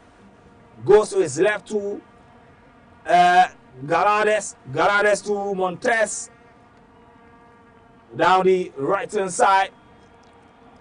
It is the captain of the side, Montes, who will be leading the team, whilst Ochoa is on the bench. For Mexico, Alvarado goes back to Vasquez. South Africa in their own half, trying to defend deep and look for the spaces in between the team. We've done a minute so far. Mexico in possession inside. Lira to captain Montes. Montes to Vasquez again. They are not in a hurry to get the ball out of their own half, in South Africa are not also under pressure, because in 2010 South Africa really attacked Mexico. They created a lot of chances in that game, and now they stole Mokoena with the win. South Africa, it is Madu. Madu goes back to Sibisi. Goalkeeper Ron Williams to Mbokazi. Mbokazi, South Africa in possession. The Bafanas have turned over. Now, can they dominate the ball a little and get something out of it? It is Mbukazi. Mbukazi to Modiba down the left-hand side. Back to Mbukazi again. The South Africans are trying to bait Mexico. And Ron Williams, he needs to be very careful. The pass to Adams, he couldn't control. And it becomes an attacking throw-in for Mexico. I think we've seen how the Mexicans want to play back. I'm looking forward to how they will break that back five in the attacking third. So far, they've had a fair share of the possession, but they've not created any meaning. Although it's early days here, they've not created anything meaningful. They've not created anything meaningful. And please, for those of you asking where is the match, nobody has the right to show it on YouTube. So, yes. So please, nobody has the right to show it on YouTube. So, so unless you go on TV, if not on YouTube, nobody has the right to show the game. But Benjamin first attacking a free kick for the Mexicans. It's first free kick, host nation. You hope that they will be able to make something out of it, positive out of it. I didn't like the approaching we started the game. They passed the ball, at the center circle, and then the ball that was a bit slow for my liking. As host nation, as you said, South Africa, they started with that momentum, attacking relentlessly. But it seems they are playing a cautious approach, which I don't know the idea behind, but I think it's something that the coach has already planned. But I expect them as host nation, more attack, some sort of momentum. We've not seen that in the game. We've not. Now it is Mexico. They whip the ball in, and it is Mexico. Brilliant save from goalkeeper Ron Williams. Brilliant save from goalkeeper Ron Williams. It is Fidalgo who unleashed. No, it is Raul Jimenez who unleashed a thunderbolt with his left foot. And goalkeeper Ron Williams has kept South Africa in the game. It is corner, Mexico, they whip the ball in back, and it's Ron Williams again. And it's all with Mexico. South Africa need to be very careful. Mexico still pushing, and South Africa still struggling to clear the ball out of their goal area. Now, can they go on the break? South Africa on the counter-attacking. It is Adams, back to Mokoena. Can he give the pass now? It is South Africa with the pass. And oh my goodness. Goodness me, Foster. What a waste. That's the chance. Jimenez calling his Premier League days back. And that's what a save. That's a fantastic save from Williams. Brilliant save from Williams. Brilliant. We are getting some actions. And now, South Africa good interception from Mukwena. Back inside midfield to Sitolo. Sitolo to Adams. Adams to Renes. But Foster and Renes. Foster, he's been so at fault for many fourth passes, and for a player who plays in the Premier League with the experience he has, he shouldn't be doing this kind of little mistakes. And if he had picked up for that counter attack, maybe they could have had a shot on target, and maybe it could have even resulted in a goal. Maybe it could have resulted in a goal, but that was a glorious opportunity for the two teams. Glorious opportunity. They couldn't make the most out of it. So Mexico, Jimenez was able to force a save. Now it is Mexico again. It is Vasquez.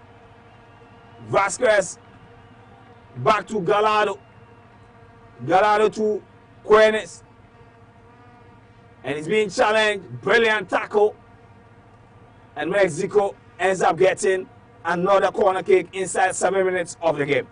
Yes, we could clearly see that they are adapting to the game. I mean, coming into the game and then gelling gradually.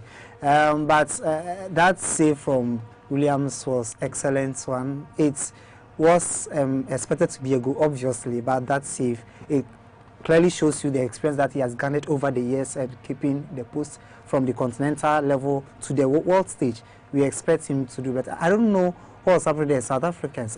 Williams had a pass that wasn't right, and also there was a chance where the defender had to cross in the ball to, pick up a player building up, but that was also not successful. They need to know how they will build up from the back.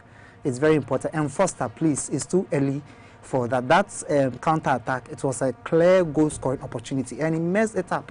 This is the World Cup. It's the world stage. You can't be messing up such chances. It's it's way too early. We made mention of Foster. Despite being a very good player, he doesn't make decisions his decision making sometimes is very poor, and it's playing out. It needs to be corrected early. His decision making is very poor, and all Foster needed was a cool head to deliver that decisive pass to Renes, and it would have been a 1v1 for South Africa against goalkeeper Rangel, but already Ron Williams has announced himself on the world biggest stage. He was the goalkeeper. South Africa might be in trouble. It is Mexico taking the advantage, and oh my goodness, Mexico gets the opening goal. It is Quenes took advantage of that mistake from the South African back line, and he made no mistake to announce himself. Mexico gets the opening goal inside 8 minutes. Brilliant attacking display, taking full advantage. It is Julian Quinn.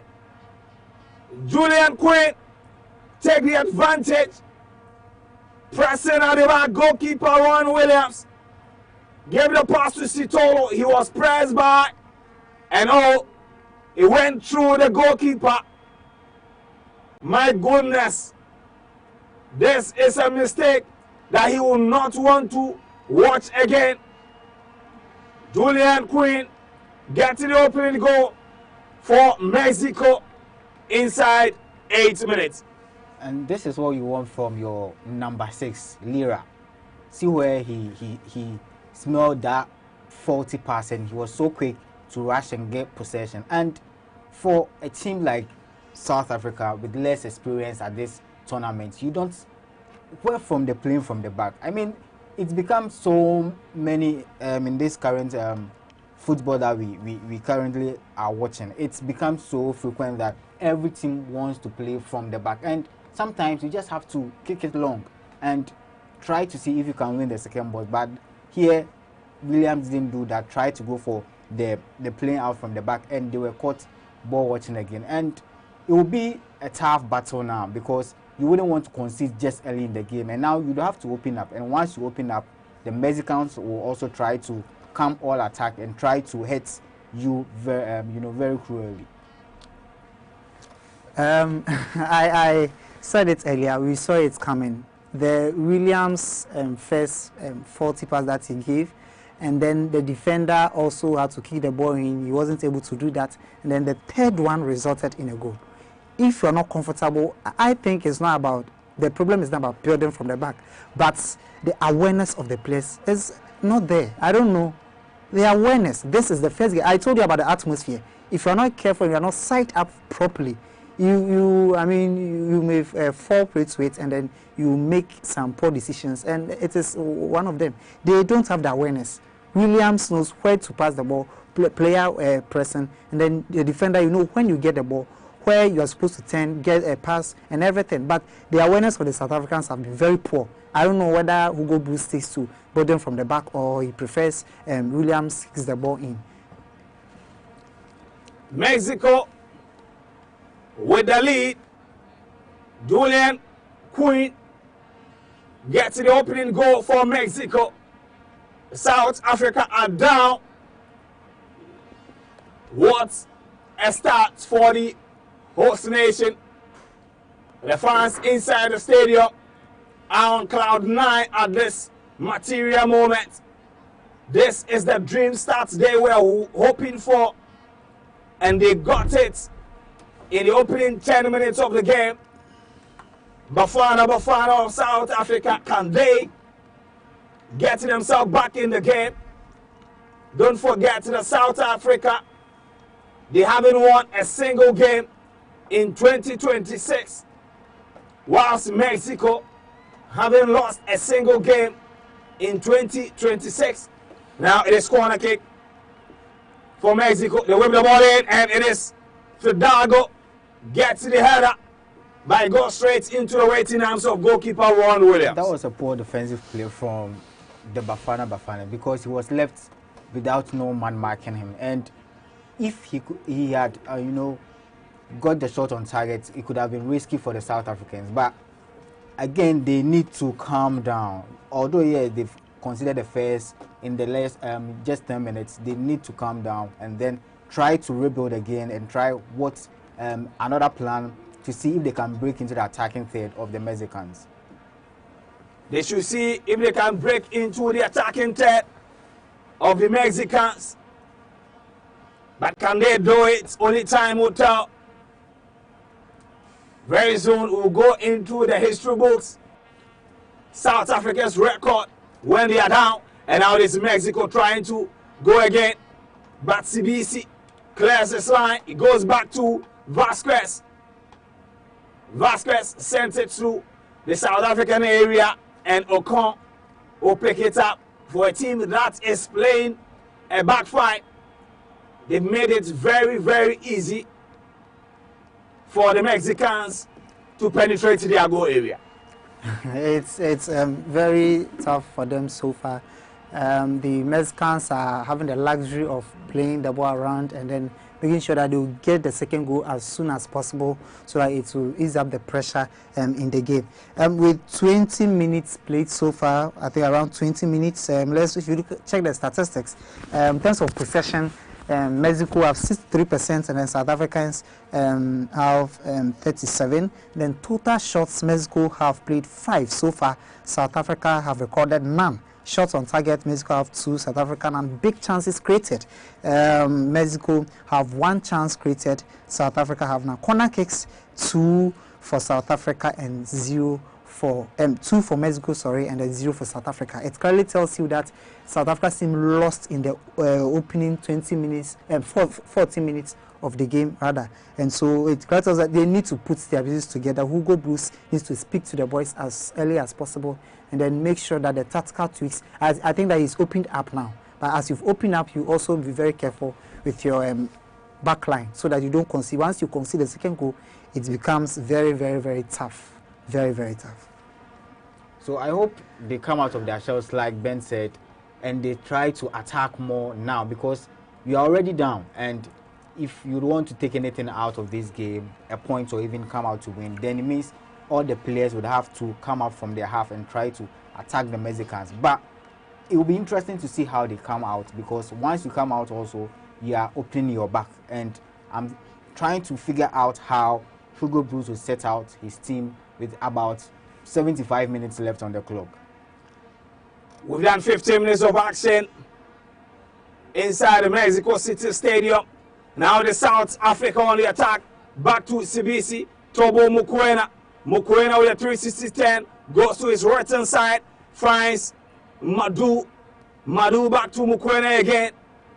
The South Africans in possession. Sibisi back to Mokazi.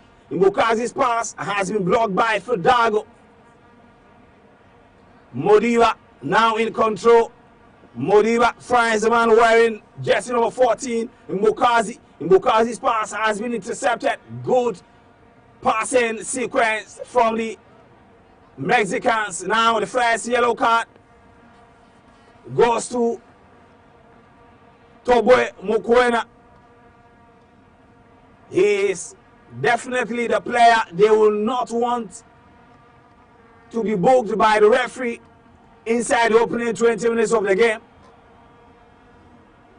This is a big blow for South Africa. You cannot have your most important midfielder getting booked inside the opening 20 minutes of the game. Before the game, I said I was looking forward to the midfield battle, and it looks like Mokoena, Sichlo are being run over by Lira and then Gutierrez. They've not given them space on the ball, and nothing is being built through this South Africans. They fail to take control of the game, and even though when they have the ball, they can't penetrate this Mexican half. They just go sideways, and so far it's been brilliant from Lira. The DM for the Mexicans has been brilliant so far. They've been brilliant so far, but can they get back in this game? For a lot of people who are doing the hate watch, they are very, very happy. And that is why Abdi is saying, let's just support Mexico. If we support South Africa, they will accuse us of stealing their jobs. That is just by the way. But this game is far from over. This game is very far from over.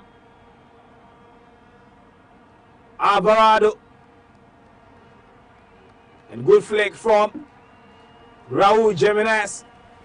Back. Mudo will go to his goalkeeper, Ron Williams at the back.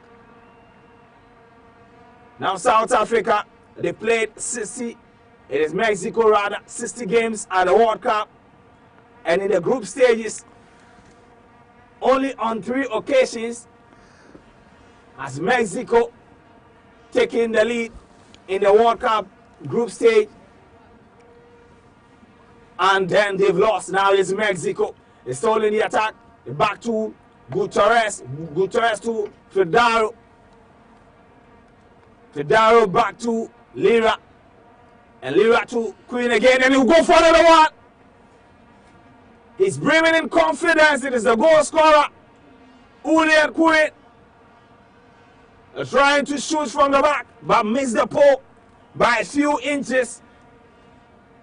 Why wouldn't he? He's already scored 1 brilliant goal, so he's full of he's brimming of confidence now. And I think there is a bit of space between the defense and the midfield of the South Africans, and that space is where the Mexicans are trying to pickpocket and are creating enough chances from that side. And I think they need to be compact. If you are playing a 5-back, it means you have to be compact, but the South Africans are not, and they've been all over the place. They can't swing the pass to find like Foster in the attacking third of the Mexicans, which is bad because they've not been compact enough. And it's about time Mokoena and then Adams try to take the control of the game.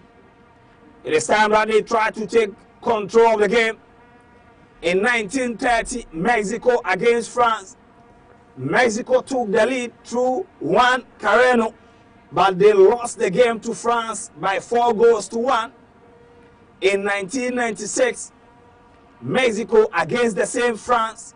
In 1966, in England, Mexico took the lead 1-0, but they lost when France staged a comeback to win 2-1. And in 1978, when Tunisia became the first African team to win a game at the FIFA World Cup. They had to stage a comeback from 1 goal down to beat Mexico by 3-1. So a bit of history for South Africa. You know, Tunisia did it. So I don't know. Per what we've watched so far, per the performance that they've put up so far, I'm pessimistic about they repeating the feats. I mean, the history and what Tunisia did, and then sort of staging a comeback from. I mean, the fact that they are playing against the host nation, they are down by a goal, and we've not seen them any changes from the kind of football they started playing. It's the same style of play, same mistakes that they are making.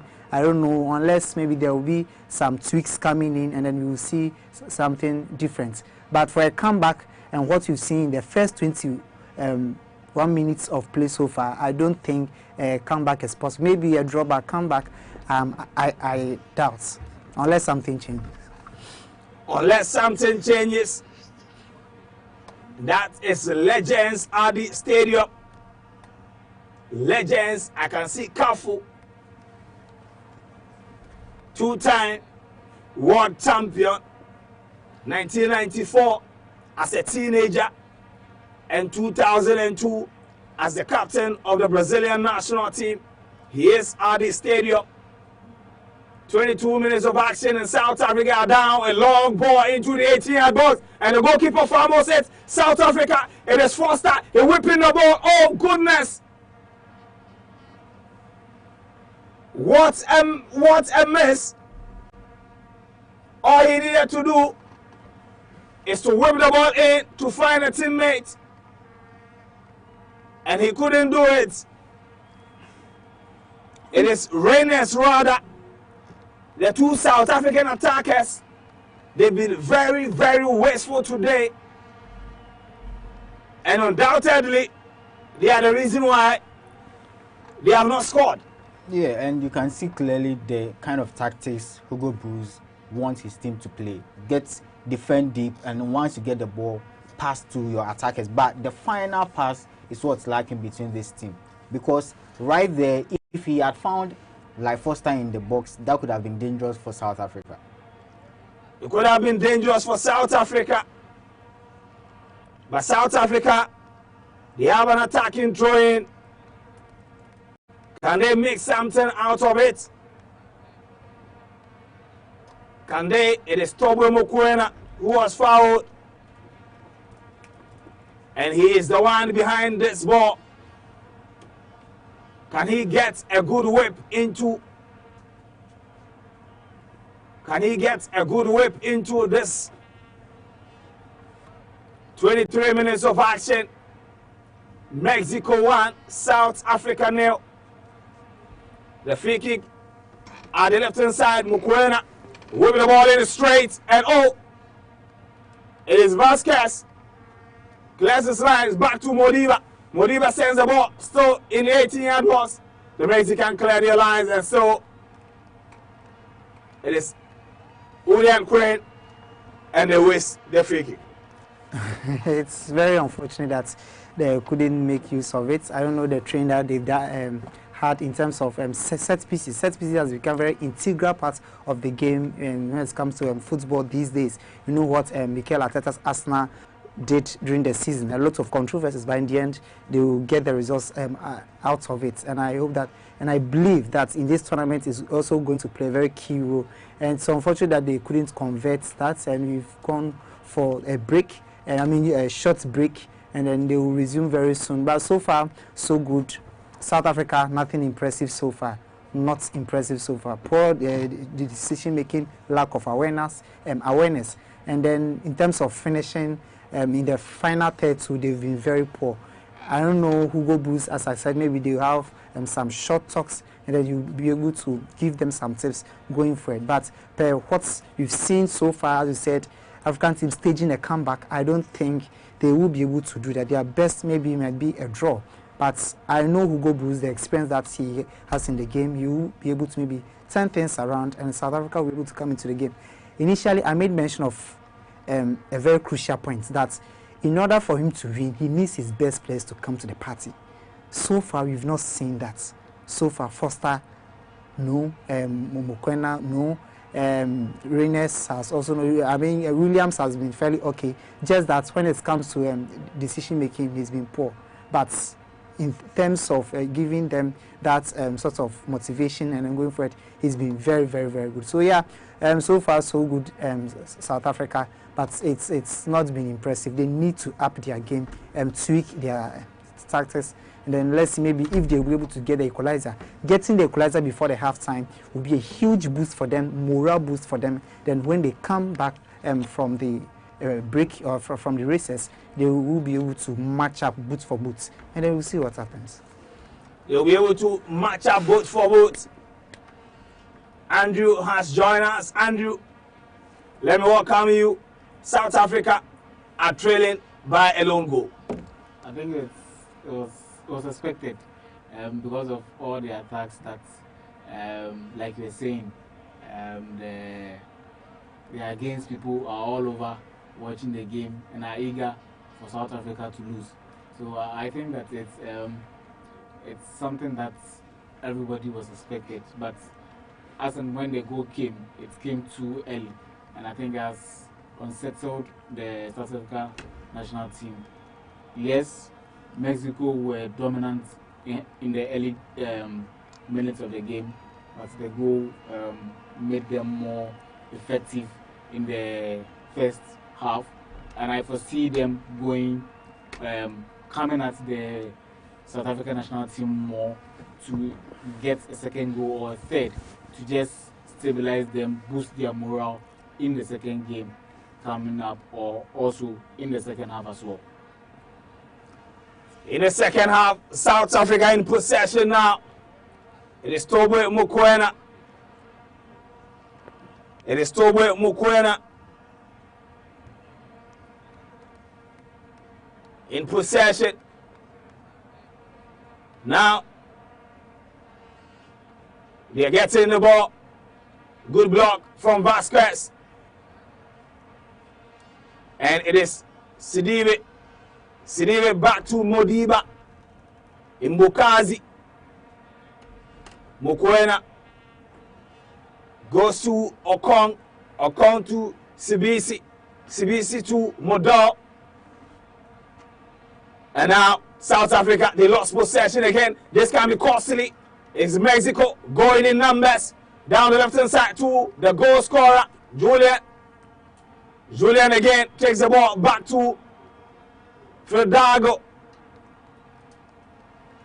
Fredago in possession to Julian.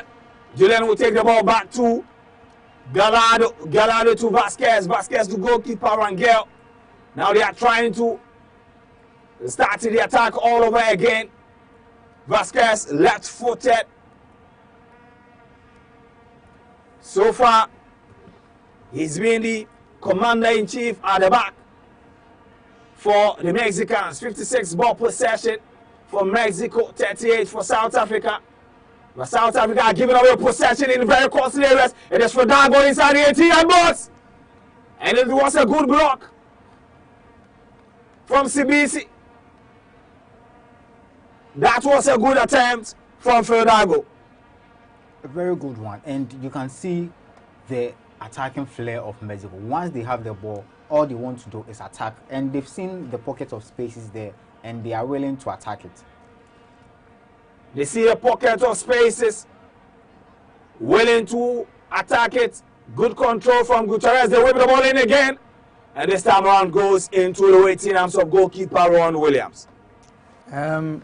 It's been the same old story. No changes so far. Poor build-up from the back. They nearly made similar mistake that caused them a goal in the first area. So yes, we hope that they will be able to make some amends as early as possible. 15 minutes to end the first half is still in favor of Mexico, and they are doing everything possible to get the second goal, just to make sure that they have a very comfortable scoreline, that even if something should happen at the end of the game, they would still be able to get the 3 points to ginger the morale of their fans, so that their subsequent group matches, they will be able to fill the stadium as they've done, then chance for the team to, I mean, attain glory? I think it's a 3-5-2 when South Africa are progressing the ball, but their wing backs have failed to go wide enough, and that's what costing this. Because once Mokoena has the ball, he needs to find any of the wing backs, but they are not attacking enough. They are not wide enough. You just saw how the Mexicans closed the space there and got the ball back, and that's been their main difficulty tonight. They've not been really bad, but once they have the ball, they can't get into the attacking third of the Mexicans, and that's the only problem I think they have tonight. Once they have the ball, they cannot attack. And please, let me reiterate to this point that nobody has the right to show on YouTube. So please, bear with us. You know that throughout the qualifiers, we show you the game when we can, and when we cannot, we cannot. And that is why we're trying our best to create a good picture for you in our South Africa. It is Modiba. Modiba. Oh, that's even offside. It's offside, by the way. Modiba paid too much attention to the referee, and so if it was not an offside, it would have been a wasted effort. And and the again, final ball, like you said, the final pass, they've all been very poor, the final pass, and that was the point I made earlier, going wide, and once he was wide, he was able to receive the ball, but unfortunately he was offside, and that's what they have to be doing plenty now, because once you want to play on the counter, and once you are playing that 3 back and then the 5 midfield, you need your wing backs to go more into the attacking half of the Mexican, but they are not doing that. They are sitting very deep in their own half, which is bringing more pressure from the Mexicans, and it's really bad. Hugo Bruce needs to have some talk with his team, because it's been very poor so far. the South African, they are not committed men into the opposition box. It is Mokoena. Mokoena back to Mukazi. In Mukazi to Okong. Okong to again. And the South Africa going. And it was a good ball inside it. It is Adams. Oh, Foster. Very wasteful effort from Foster. Was a brilliant pass from Tobo Mokoena. Foster was able to control it, but his final pass again, very wasteful from the 2 South African attackers. He could have even shot. He could have even have a shot at goal. I don't know why he went for the pass, and it was too many touches. You are a Premier League striker, and you should be showing that on this biggest stage. Now Mexico are on the break. Gutierrez back to Alvarado. Alvarado to Reyes and all. Modiba, Mukazi rather. He's been solid so far at the back. Timely intervention to prevent Reyes from getting across. Now Mexico, they've gotten a lot of opportunities on the break. It is Gutierrez again. Good dribble to Gallardo. Gallardo to Fildago. Mexico goal scorer. And it is Gallardo inside the whipping the ball and all. Goalkeeper Williams was able to grab the ball with his capable hands. If not, it would have been an easy tap-in for the 2 Mexicans who were lingering around to pounce on that cross. It's been so easy. It's been so easy for the Mexicans to penetrate. There are loopholes, and they've seen the loopholes, and they are not giving them the chance to recover. You saw the pass there. He could have gone for the shot, but he saw the run of his player and gave a brilliant pass. Unfortunately, it went into the hands of Williams. Fortunately, went into the hands of Williams. 35 minutes of action, Benjamin. What are the numbers? Mexico still in possession. Vasquez back to Lira. Lira to Vasquez again down the left hand side. Gallardo is making the rounds. He will pick the pass back to Lira in midfield. Gutierrez is making the round. Reyes asked for the ball. He got it. He sent it back to his defense. Montes back to Gallardo again. Gallardo to Lira. Whenever he picks up the ball, there is no South African around him. And that is how it has been. Vasquez again takes it to Montes. Montes to goalkeeper Rangel. Rangel, he doesn't want any trouble. He whips the ball in. Sibisi clears the ball. It is back to Gallardo again. Gallardo finds Fildago. Fildago couldn't control it. And now there's a South African going. It is Sitoli. Sitoli back to Imbokazi. Imbokazi in possession. Goes to the right hand side. Finds Modu. Modu to Mukwena. Mukwena to Imbokazi again. Down the left hand side. Controls with his left. And whip the ball in. And it is Foster. Foster got a touch on that ball. But the cross was not that powerful to generate that power behind the header. And that's their first attempt on goal. And Foster, although the cross was a bit weaker, he could have also angled his header into the post, maybe get a shot on target. But it's been, you know, a very positive few minutes for South Africa, and they are trying to get into the half of Mexico, which is very good for them. Very good for them. Imbokazi again. Undoubtedly, he's been South Africa's best player in the first half. Yes, from the 37 minutes so far, yes, he's been so good.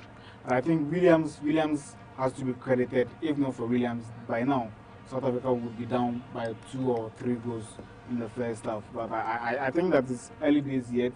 South Africa are now gelling into the game. And yes, they just had their first attempt at goal through the header by Foster. And I think they should warm up very well. It's not too late. If they're able to do that, they can get the equalizer before the first half. And if they sit back and want to catch the Mexicans on the break, then I'm sure they are going to be punished in the 90 minutes of the game. If they try, they are going to be punished. But can they? It is South Africa trying to press. And referee Sampao whistles for an infringement against South Africa. Ben, what are the numbers? The numbers says that South Africa, it seems, he said they are gelling into the game, and the numbers are backing that claim. In terms of possession, it's 55-45 in favor of Mexico. It seems that, I mean, in terms of possession, they're able to possess the ball, attack, and then try to hold onto the ball to find some spaces and then create some chances. In terms of shots, total shots, it's 6-1 in favor of Mexico. Shots on target 2-0 Mexico, and then big chances created is still 1 for Mexico. Corner kicks, it's been 2 for Mexico, and then none for South Africa so far. But yes, we've seen glimpses of, hope, and then South Africa trying to create some chances and then pressing. The first 15 minutes, how the Mexicans got their goal was through pressing. Once the South Africans tried to play or build up from the back, you could see the attackers trying to press them, and that's what led to the chance that created the goal. And so I've seen that in the first 2-3 minutes, I've seen that they are also able, trying to take that approach and trying to press the Mexicans. I think if they're able to do that, hopefully they will also get a chance. And even if they get a chance, how they're able to make good final third decisions is also a problem. But I hope that if once they are able to do that and they get some chances, hopefully they will be able to bury them, get the equalizer before the first half ends. And that will be very good for them. So they come to the second half with confidence, they were able to, open up and play against them. And hopefully, who knows, maybe they might even get a win out of it. Who knows, they might get a win. Now, South Africa, they give the ball away again. Giving possession away very cheaply in their own area. It is Julian. Now it is Gutierrez. Reyes is making runs at the right hand side. They are begging for a cross back to Gutierrez. Good control. Ria whip the ball into the far end. Modu clears his line. It is back to Fedago. He whip the ball in. It is Raul Jimenez and brilliant save from goalkeeper Warren Williams. Williams to the rescue of South Africa again. And boy, probably would have been offside by Jimenez. Couldn't even get the touch he was looking for. But either way, fantastic save from the goalkeeper. That's a brilliant save, and that's why he is Africa's best. That is why he is Africa's best. It is Randy going again, and this time around, his shot has. It is Randy, and oh, hits the post. Unlucky. Julian was a few inches away from getting his second goal, and South Africa have been saved by the post. He scored over 50 goals in the last 2 seasons in the Saudi League. So he really has the eye for goal, and unfortunately, just a whisker of the right post. And South Africa, they've been all over the place. They can't defend, they can't attack, and once you set up as a back five, I've been talking about this, the five at the back, they can't even try to be compact. There's been enough spaces for the Mexicans to attack, which is very shocking, because once you know you can't attack that much, you need to be also very keen on the defense that you want to defend. But they are not even doing anything. They are not attacking, and also they are not defending enough. They are not defending enough.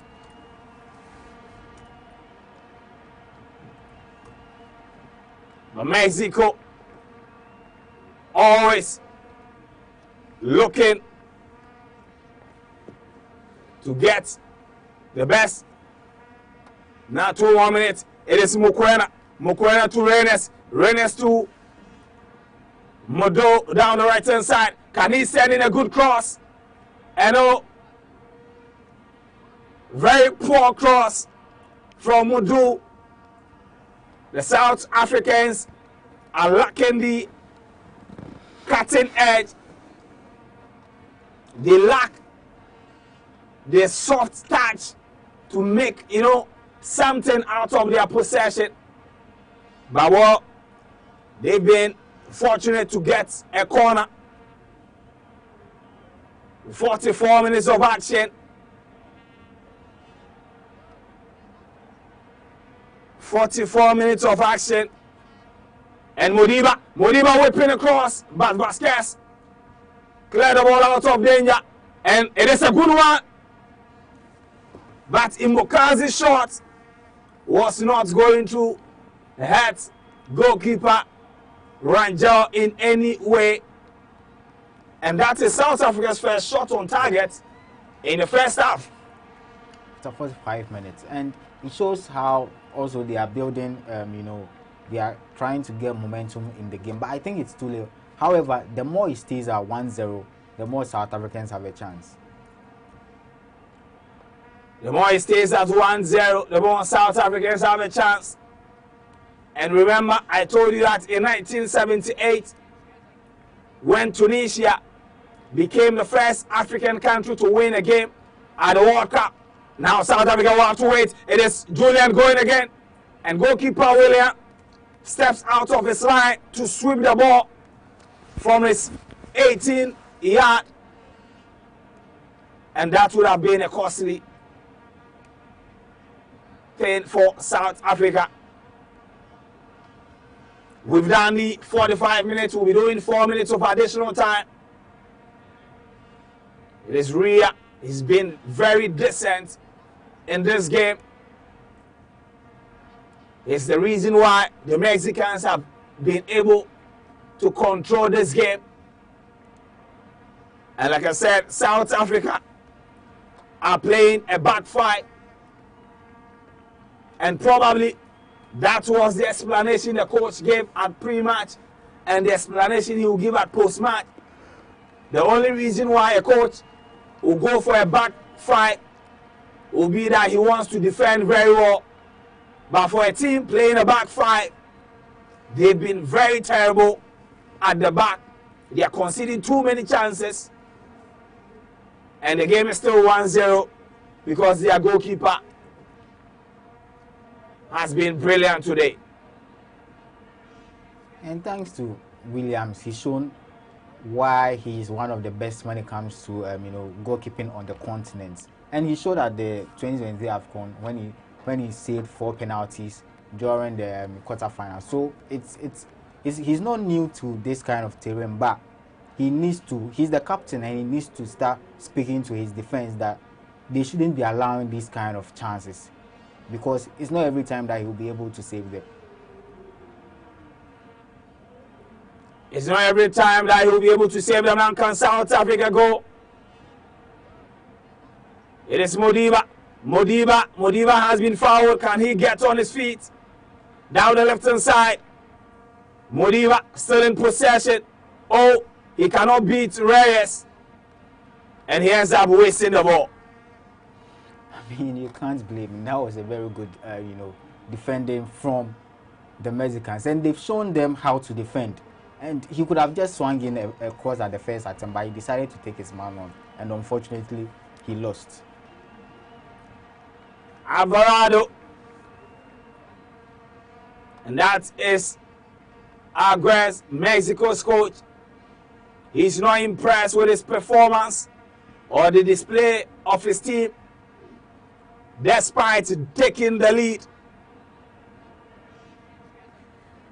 And Masrich says, if South Africa loses this match, I will marry my sweetheart at Portia Hella.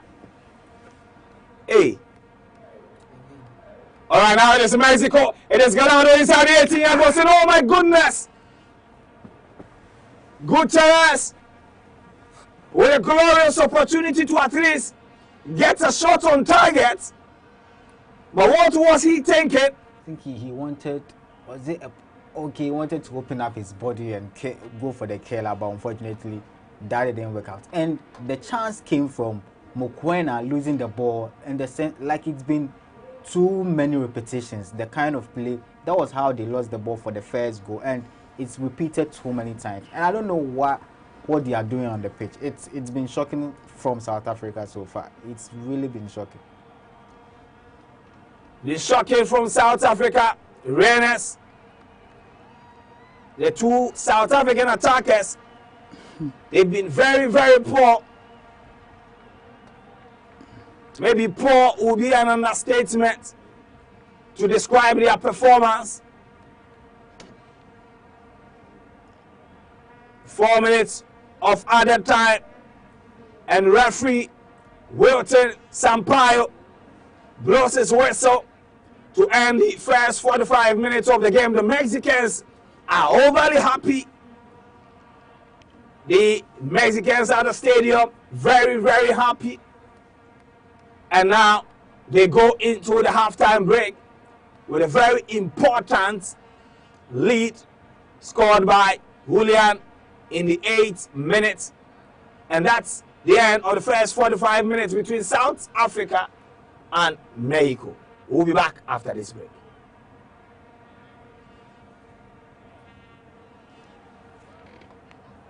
PM that they are there, full support active every Africa for Mexico. Share.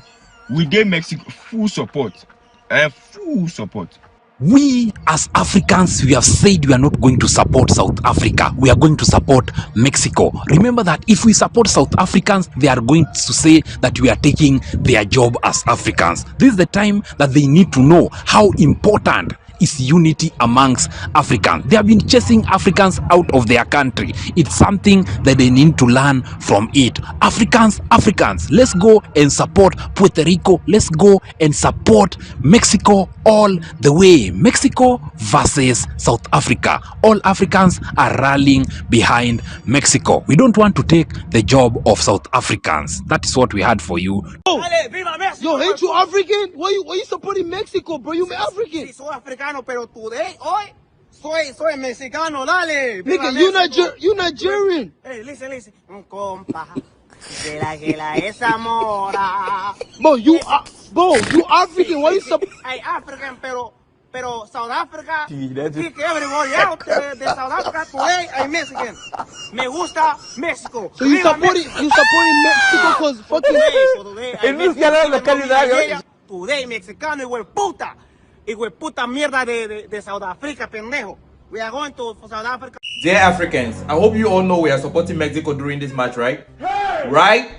Yes. I should remind you that we are all supporting Mexico during this match.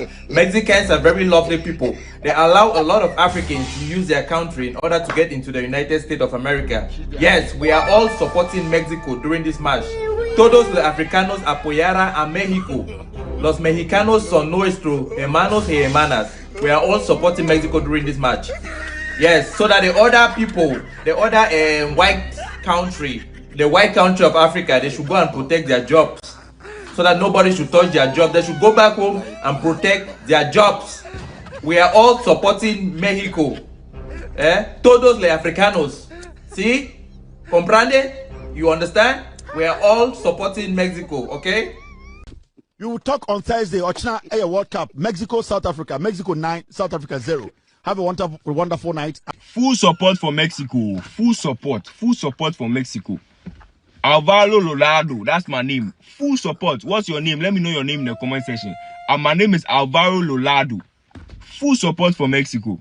Full support. 7 p.m. that they are there. Full support active every Africa for Mexico. Share. We did Mexico. Full support. Full support.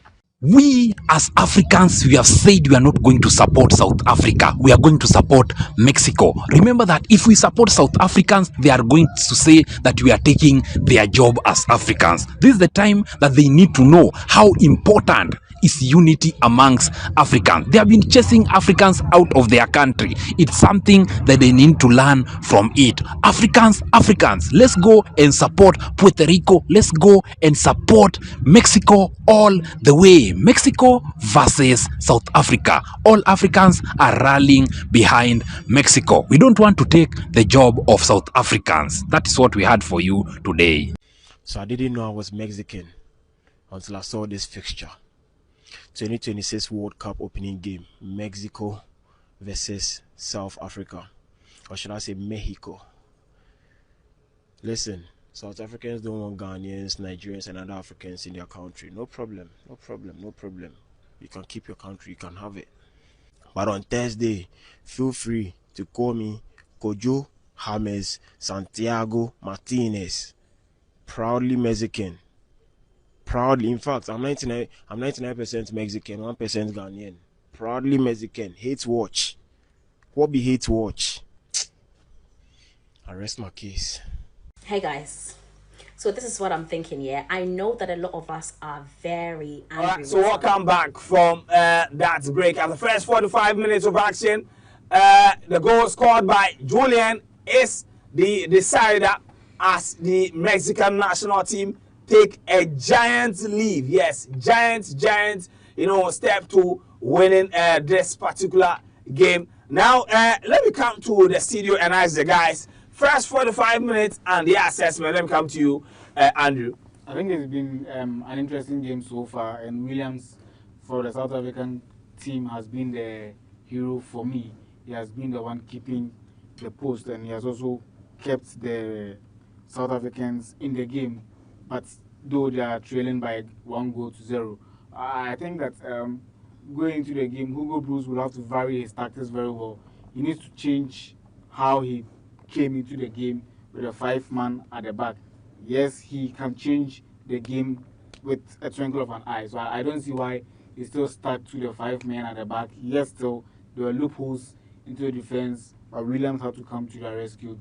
Going to the second half, he need to change, make some changes in there. Yes, Ekon Mukwena is booked. That is why we can't see much of him with the tackles and all of that. And he can't risk being off in the first game, missing all the group stage games. That's why he's been silent in the game. So I think that going to the game, Hugo Bruce will have to see how he's able to do all of this and still get the best out of the boys. This is a different South African team altogether. So it's a bit difficult for them to put their hands on one or two things, with the exception of Williams and some two or some key players in there. It's a bit difficult for them to, as it were, do one or two things together. When they get into the final third of the Mexican national team, they are unable to get the final touches, put the ball at the back of the net. That is what is feeling the South African national team. All in all, Morocco, yes, they've come to the party. I'm not sure they'll be happy with just the goal they have in the first 45. They would have wanted more. Going to the second half, I'm sure they are going to come back at the South Africans, trying to get more goals to settle them in the tournament and also see how best they can position themselves on their table in their group. All right, so that is what Andrew said. Ben, your assessment of the first half. It's, as I said, I expected to be a 50-50 game, but from the get-go, the Mexicans proved that they are the host nation, and they have what it takes to hit the South Africans. The kind of threats that we expected from the South Africans, we've not seen them, or we didn't see them the first half. Foster, poor decision-making, and then Reynes as well. Mokena, unfortunately, he's been booked, so as he said, he's been very cautious in the game. Williams' excellent display in the first half. I think if not in Mexico would have been at least 3-0 up at the end of the first half, but kudos to him for those saves. On the part of the Mexico, I think the coach was fuming on the sidelines heading towards the end of the first half, because if you look at the game, the kind of chances that they were creating and everything, he expected the boys to bury those chances, so that by the end of the first half, you have at least 2 go up. You come into the second half knowing that, I mean, you are leading comfortably, then you know how to approach the game. But once you leave a very slim margin of 1-0, you come into the second half, you don't know what's may happen. If the South African strikes it, and then the pressure comes, I mean, it puts pressure on the Mexicans because of their home fans and obviously the anticipation people have for them as the host nation. And so it's been very good for Mexico, but on the part of Hugo Bruce's Spain, they need to, I mean, change something, tweak something. I said the 5-back he started the game, I think it was a wrong approach. This kind of, I mean, caliber of players that South Africa are endowed with, then you approach the game with this, against this. Then if you're going to play against Argentina, Spain, you approach with 6-back or 7-back. It wasn't the right approach. And I think in one way or the other, so it gave the Mexicans the freedom to also press them, because they do have more men up front. Frank was said it in the course of the first half. They did have more men up front, so when they get the ball and it gets them, they are not, I mean, able to make use of the wide areas and then, I mean, swinging crosses or penetrate through the middle. It's been very, very poor from the South Africans. But heading into the second half, the Mexicans, who, I mean, from the onset, they will be pushing for another goal. But from the South Africans, I expect Hugo Bruce's experience to come to bear in the second half. Bring in some changes, give us some tactical tweaks that will help them to, I mean, the players. And then he also needs to speak to the players. Foster has very, if not Foster's, I mean, poor decision making, they could have been able to end their first half with at least a draw. But it's unfortunate. You need your best player to come to the party. But that has not been the case for South Africa. All right, so that has not been the case for South Africa. Frank, first half, were you impressed with what you saw from South Africa, because you are rooting for them to win?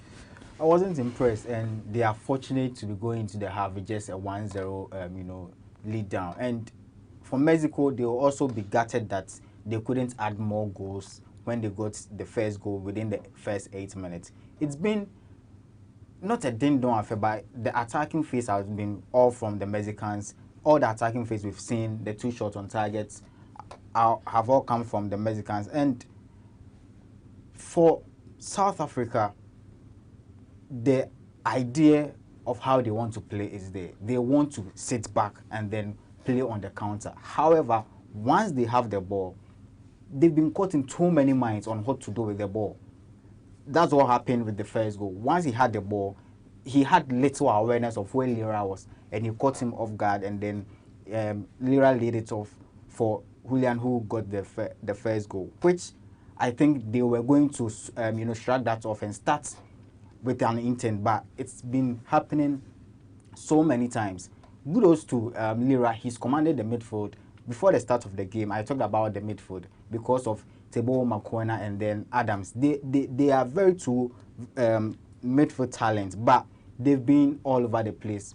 Although Andrew said the yellow card might have made him to tone down a bit, I don't think it's the yellow card, because since the start of the game, even before the yellow card, he was all over the place. He couldn't possess, he couldn't pass, he couldn't defend, and he almost gave Mexico the second goal because he also did what led to the first goal. For the Mexicans, I think they've stuck to what they wanted to do: fast play, fast build up, and then run into the box. But they've also been left down by how they've approached the attacking third. They've not really, although the 2 saves were phenomenal, they've also failed to test, because of the numerous chances they've had, they've failed to test, Rowan Williams in the goal. And I believe they will be gutted, like I said earlier, going into the half with just a 1-0 lead. And I hope they give us something to cheer about again in the second half. I'm thinking maybe Zwane will be coming inside for Foster, because Foster, he's been I won't say bad, but he's been really poor. He's been very poor. He's not shown that he's played in the Premier League. He's faced more, potent defenders. No disrespect to these Mexican defenders, but he's faced more potent defenders than these Mexicans. But once again, like I said earlier, he was also like our Kamaradin. The potential has been there since his youthful days, but he's failed to take up the mantle.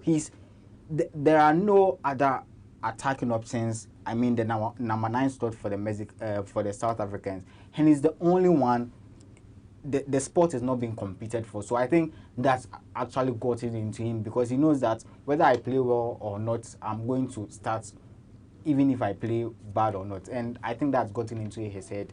But in the second half, I'm expecting him to come off for Zwane. Although Zwane is very old, I think with the experience he has, he can actually cause havoc in the Mexican box, and I hope they come out of their shells, because now you are down. You are 1-0 down, and you wouldn't want to end the game 1-0 down, and they need to attack. And that will also, it will be like a trap. It will go perfectly in the hands of Mexico, because once South Africa come out of their shells, they are leaving loopholes behind. And I think the second half will be much better than the first half. All right, so the second half will be much better than the first half. We'll go for a quick break. When we come back, we'll start the second half. Yo, ain't you African? Why you supporting Mexico, bro? You African. Sí, soy africano, pero today, hoy, soy mexicano, dale. Nigga, you Nigerian. Hey, listen. Un compa, de la que la es amora. Bro, you African. Why you supporting? Hey, African, pero South Africa, kick everybody out de South Africa. Today, I'm Mexican. Me gusta Mexico. So you supporting Mexico because fucking. Today, mexicano, hijo de puta mierda de South Africa, pendejo. We are going to South Africa. Dear Africans, I hope you all know we are supporting Mexico during this match, right? Right? Yes, I should remind you that we are all supporting Mexico during this match. Mexicans are very lovely people. They allow a lot of Africans to use their country in order to get into the United States of America. Yes, we are all supporting Mexico during this match. All right, so your prediction, the game is far from over because it is just 1-0 separating the 2 teams. Now, let me come to Benjamin. Benjamin, give us the reaction of what people are saying on social media, because look, on our live feed, it is crazy. Yes, the reaction on our live feed It's crazy. But let me know what people are saying on social media. The hate watchers are very happy in a jubilant mood. George Diano, I'm reading from X, that's reactions on X. It says, even if South Africa is playing alone, we will support the stadium. Now, Togbechuku Ede also says, South Africa needs to be expelled and declared persona non grata in Africa. And then Alu also says, even if they are playing against each other, we shall still support against to win. Blessed says, yes, because it's our everyday dream as South Africans we support. Okay. Another person says, now says, I hate xenophobic Africans, I hate African robbers, and then others. Okay, so let me come to this one. It says, now you support the grass they play on. And then you ever sit and think them, they don't need our support. Is that another time? And it's Mexico going again. And oh, what a waste. And it is Gutierrez with a rebound. My goodness. South Africa playing themselves into trouble. They're passing from the back. It is not working. And that goal from Gutierrez, that ball, it would have been a brilliant one if that ball had entered the net. He got the, you see, clear the ball. You clear the ball right away, I mean, off the field. Then you bring it back. What if the other shot had scored? It's very, very unfortunate. The same mistakes that you kept talking about in the first. I think they started with the same mistakes. I hope they change. If not, now it is South Africa going big touch from CBC. Now it is the Mexicans. Fidalgo was looking for Randy again, but he couldn't control, and so it will be a goal kick for the Bafanas of South Africa. No changes from Mexico. It seems the coach Alan US is happy with the performance. Coach Aguirre is happy with the display of his team in the first half. And for South Africa, they need to be very, very careful. No changes in this second half. We've done 2 minutes of action. And the confidence of Julian, it is out of this world. Looking to score from a long range. He thought Williams was out of position, but that was not going to trouble William on any day. South Africa in possession, Modiba, and they lose possession again. It is Alvarado in possession now, down the right-hand side of the Mexican attack. And the 1-2 between Alvarado and Reyes has been intercepted and blocked by the South African, a team who is defended and always want to play from the back. Now the Mexicans intercept again, but now South Africa managed to win possession. They whip the ball in looking for Foster, but Vasquez was there to block the ball and to prevent any danger in his goal area. South Africa are still playing like they were playing in the first half, and I don't know, but to me it's like a game over for South Africa. I don't see them calling them. I don't see themselves coming back into the game, and this is a clear chance. If he's able to bury this chance, and it is, oh goodness, is he? Is it a foul, penalty? No. It is not a penalty. The foul was outside. Oh, red card. South Africa's problems just became worse. Sitoli has been sent off for his foul on Gutierrez. Sipilo Sitoli. Is that going to be now? Is it? Was the touch in the Oh, what was the decision of the referee? I think it's outside. Of the box. No, from it looks like it is not a penalty. Yeah, but once he was the last man, And, that yes, was definitely going to be a red card. Yeah, and there was clear contact. Yeah. Clear red card. Maybe what might save him will be an offside call at this moment. The video assistant referee is checking.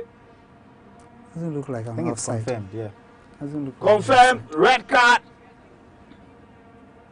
Sitoli, he took one for the team. But if they concede, Yeah, I mean, this is not taking it's one for the sacrifice. team when you are But still it is too 1-0 down. early to go down by a man against Mexico. Raul Jimenez who fancied this ball. Can he put it at the back of the net to double Mexico's lead? South Africa have now been reduced to 10 men after Sitoli was sent up for preventing a goal-bound opportunity by Guterres. All phones are up.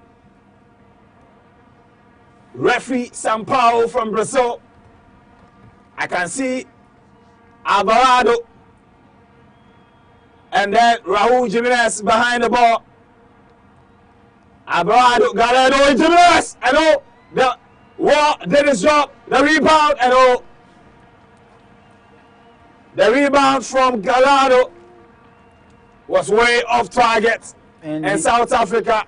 Yeah, he went for a shot rather than the dip and kill. And I understand him because with the distance between the ball and then the post, he was going to find it difficult to get a kill and then a dip right in front of the post. So I understand, but I think the South Africans defended brilliantly there. And although they are 10 men down,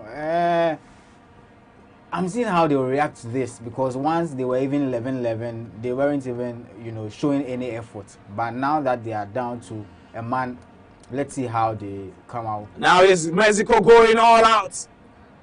It is Guterres inside the 18-yard box, and no. CBC sprinted to clear the ball,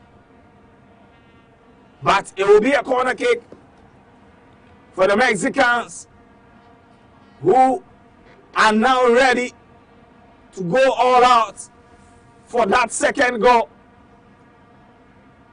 Mexico, it will be Gallardo. Gallardo, it is Alvarado rather whipping the ball. And Mukani clears his line. And Lira was there to stop the dream of the South Africans in getting a counter-attack. Now Mokoena back to CBC. And now South Africa, they waste the ball again. Their problem just got worse. Sithole being sent off. You see, this World Cup, I think FIFA have tweaked some of the regulations. In the course of the season, there were a lot of controversies regarding some decisions being taken by referees, especially in the Premier League. And so they've tightened up when it comes to some officiating decisions. The referees are very strict because they are not ready to, tolerate reckless play. They want to protect the players. Right after the World Cup, they are going into the season. And so it's something that FIFA has been very strict, that the referees must always be strict when it comes to applying the rules. Make sure that in terms of additional time, bookings and everything. And one good thing about it is that they've given the opportunity to the VAR to intervene where that they feel that maybe the referee was harsh or the decision went overboard. The VAR is given the opportunity to intervene in such situations. Yeah. For this, we could clearly see that there was a contact and it's happening outside the penalty box. So the right decision was taken. And so there was no intervention. I think it's okay. In the best interest of the sport, I think it's okay. But the South Africans, I don't know, Bruce, no changes so far. I mean, the Medford, Adams, and Mukwena has been off. I don't know what changes he's planning, but I think the earlier the better. First, you are down you need to assess the team where you need to strengthen up, and then changes you need to make as soon as possible. Because once they concede the second goal, then they'll be compounded with a lot of troubles, and they might end up with a heavy defeat. But I think that the South Africa we saw during the AFCON, and let me come to Andrew, is completely different from the South Africa we are seeing today. In the AFCON, they were very assertive in their play, their passes, was good. And other than oh goodness, what a brilliant effort! Brilliant effort from Modiba with the left foot. The Mexican goalkeeper nearly made a mess out of this very simple situation. Yes, he nearly made a mess, but he was able to salvage the situation. So yes, I think that South Africa, they are trying to get into the game, but to me, the red card, the player should have thought it wise again, because the Mexican player knew what he was going to do when he got to that area of the pitch. So you knowing well that once you touch him, he's already going down.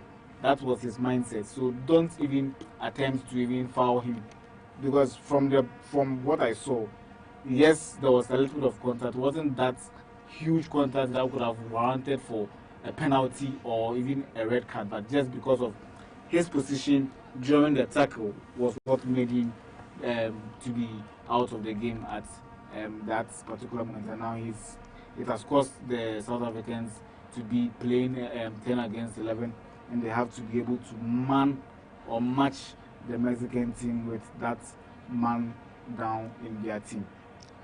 All right, so Foster has been taken off, and he has been replaced by 26-year-old midfielder Talante Mbata, who plays in the South African League for Orlando Pirates. So it looks like now they will be reverting back to a back four. It was a midfielder who was sent off in Sitolo, and a midfielder has been introduced to replace, to keep it a balance. Another free kick against Modiba. And Modiba needs to be very, very careful. One more of such attempts, and he will definitely go into the books of the referee. Free kick. It is Gallardo who will be handling this one with his left foot. Gallardo and Gutierrez behind the ball. There's too much commotion in the 18-yard box. I know they whip the ball in, and there was the touch, and the South African cleared the ball out of the 18-yard box, and it is Mukabi balloons the ball out of his goal area, but ends up being a defensive throw-in for the Mexicans. FIFA President Gianni Infantino at the stadium. He's been accused of so many things. In 2018, they forced Russia to reverse a lot of their immigration rules. And 2022, they did the same thing to Qatar. And even in 2014, in Brazil, they don't sell alcohol at the stadiums. But FIFA was able to force Brazil to change their laws to allow fans to drink at the stadium. But in 2026, they are telling us that they don't have any control. All they do is to sell tickets. That is Infantino's FIFA for you. So when we are dealing with the United States, you know the world superpower, the most powerful nation in the world. And so it's clearly tells you that there are certain things that you may, or decisions that you may be able to influence in other countries. Here it's very tough. And I think they are not maybe forcing or compelling themselves to make push authorities to because of the current situation that the U.S. finds itself in. Their war with Iran, and coupled with other immigration, President Trump's deportation agenda that he brought on board. And so all these are things that I think contributed massively to the decision. But it's just unfortunate. It's just unfortunate that as the president, you can't just convince them, find your way to make sure that some of these rules are changed or bent down to favor some people, as you clearly said that they've done to other countries. But that's US for you. And it all boils down to President Trump, his agenda, and then his eagerness to make sure that immigration or the border is very safe. The Americans are very safe. And I think they also don't want any misfortune around the World Cup. There are lots of chaos, US shooting incidents and all that. So they are doing everything possible to, safeguard it. So yeah, it's unfortunate that FIFA finds itself in that position, but that's America for you. 15 minutes inside the second half, 30 more minutes to go. And the way South Africa is playing, it doesn't look like they are going to score if they don't change what they are doing on this field. If they play like this, they can go for 60 hours and they will still not be able to score a goal. But I think the red card has actually been a blessing in disguise, because they've come out of their shells now, trying to break the press, and there were some very good possession play there. But again, the final ball couldn't find the man up front, and now he's actually also brought in an attacker for a midfielder, and that also shows the intent that they are not settling for the 1-0 loss. They want to at least get something from the game. The second change for South Africa, Jaden Adams has been taken out. He has been replaced by Themba Zwane. So 2 changes.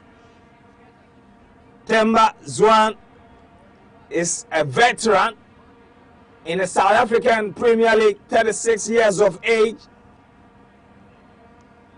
born in 1989. He plays for Mamelodi's Sundowns, and he has come in as replacement for Jaden Adams.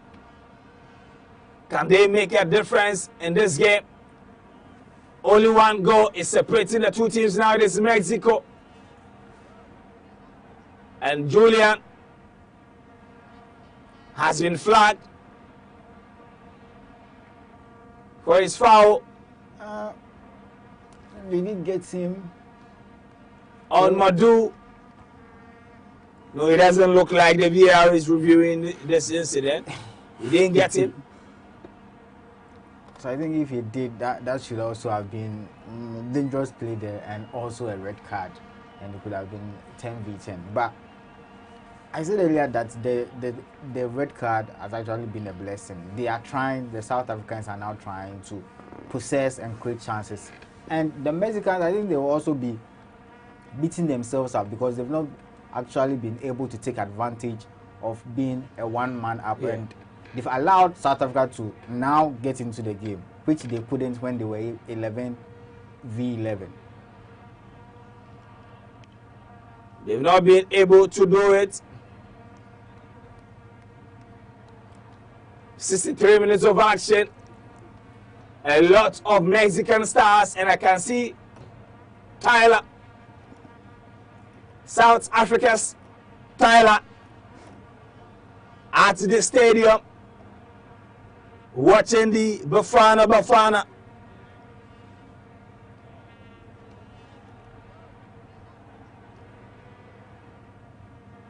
Temporary holder Raul Jimenez seems not to be happy with the performance of his team. Now Mexico is not making the South Africans to feel that they are down by a man, and Coach Aguirre is preparing 2 changes because he doesn't like the momentum. He wants his team to take advantage of their superior numbers. But they are not able to do that. The ball rolls back to the South African defenders.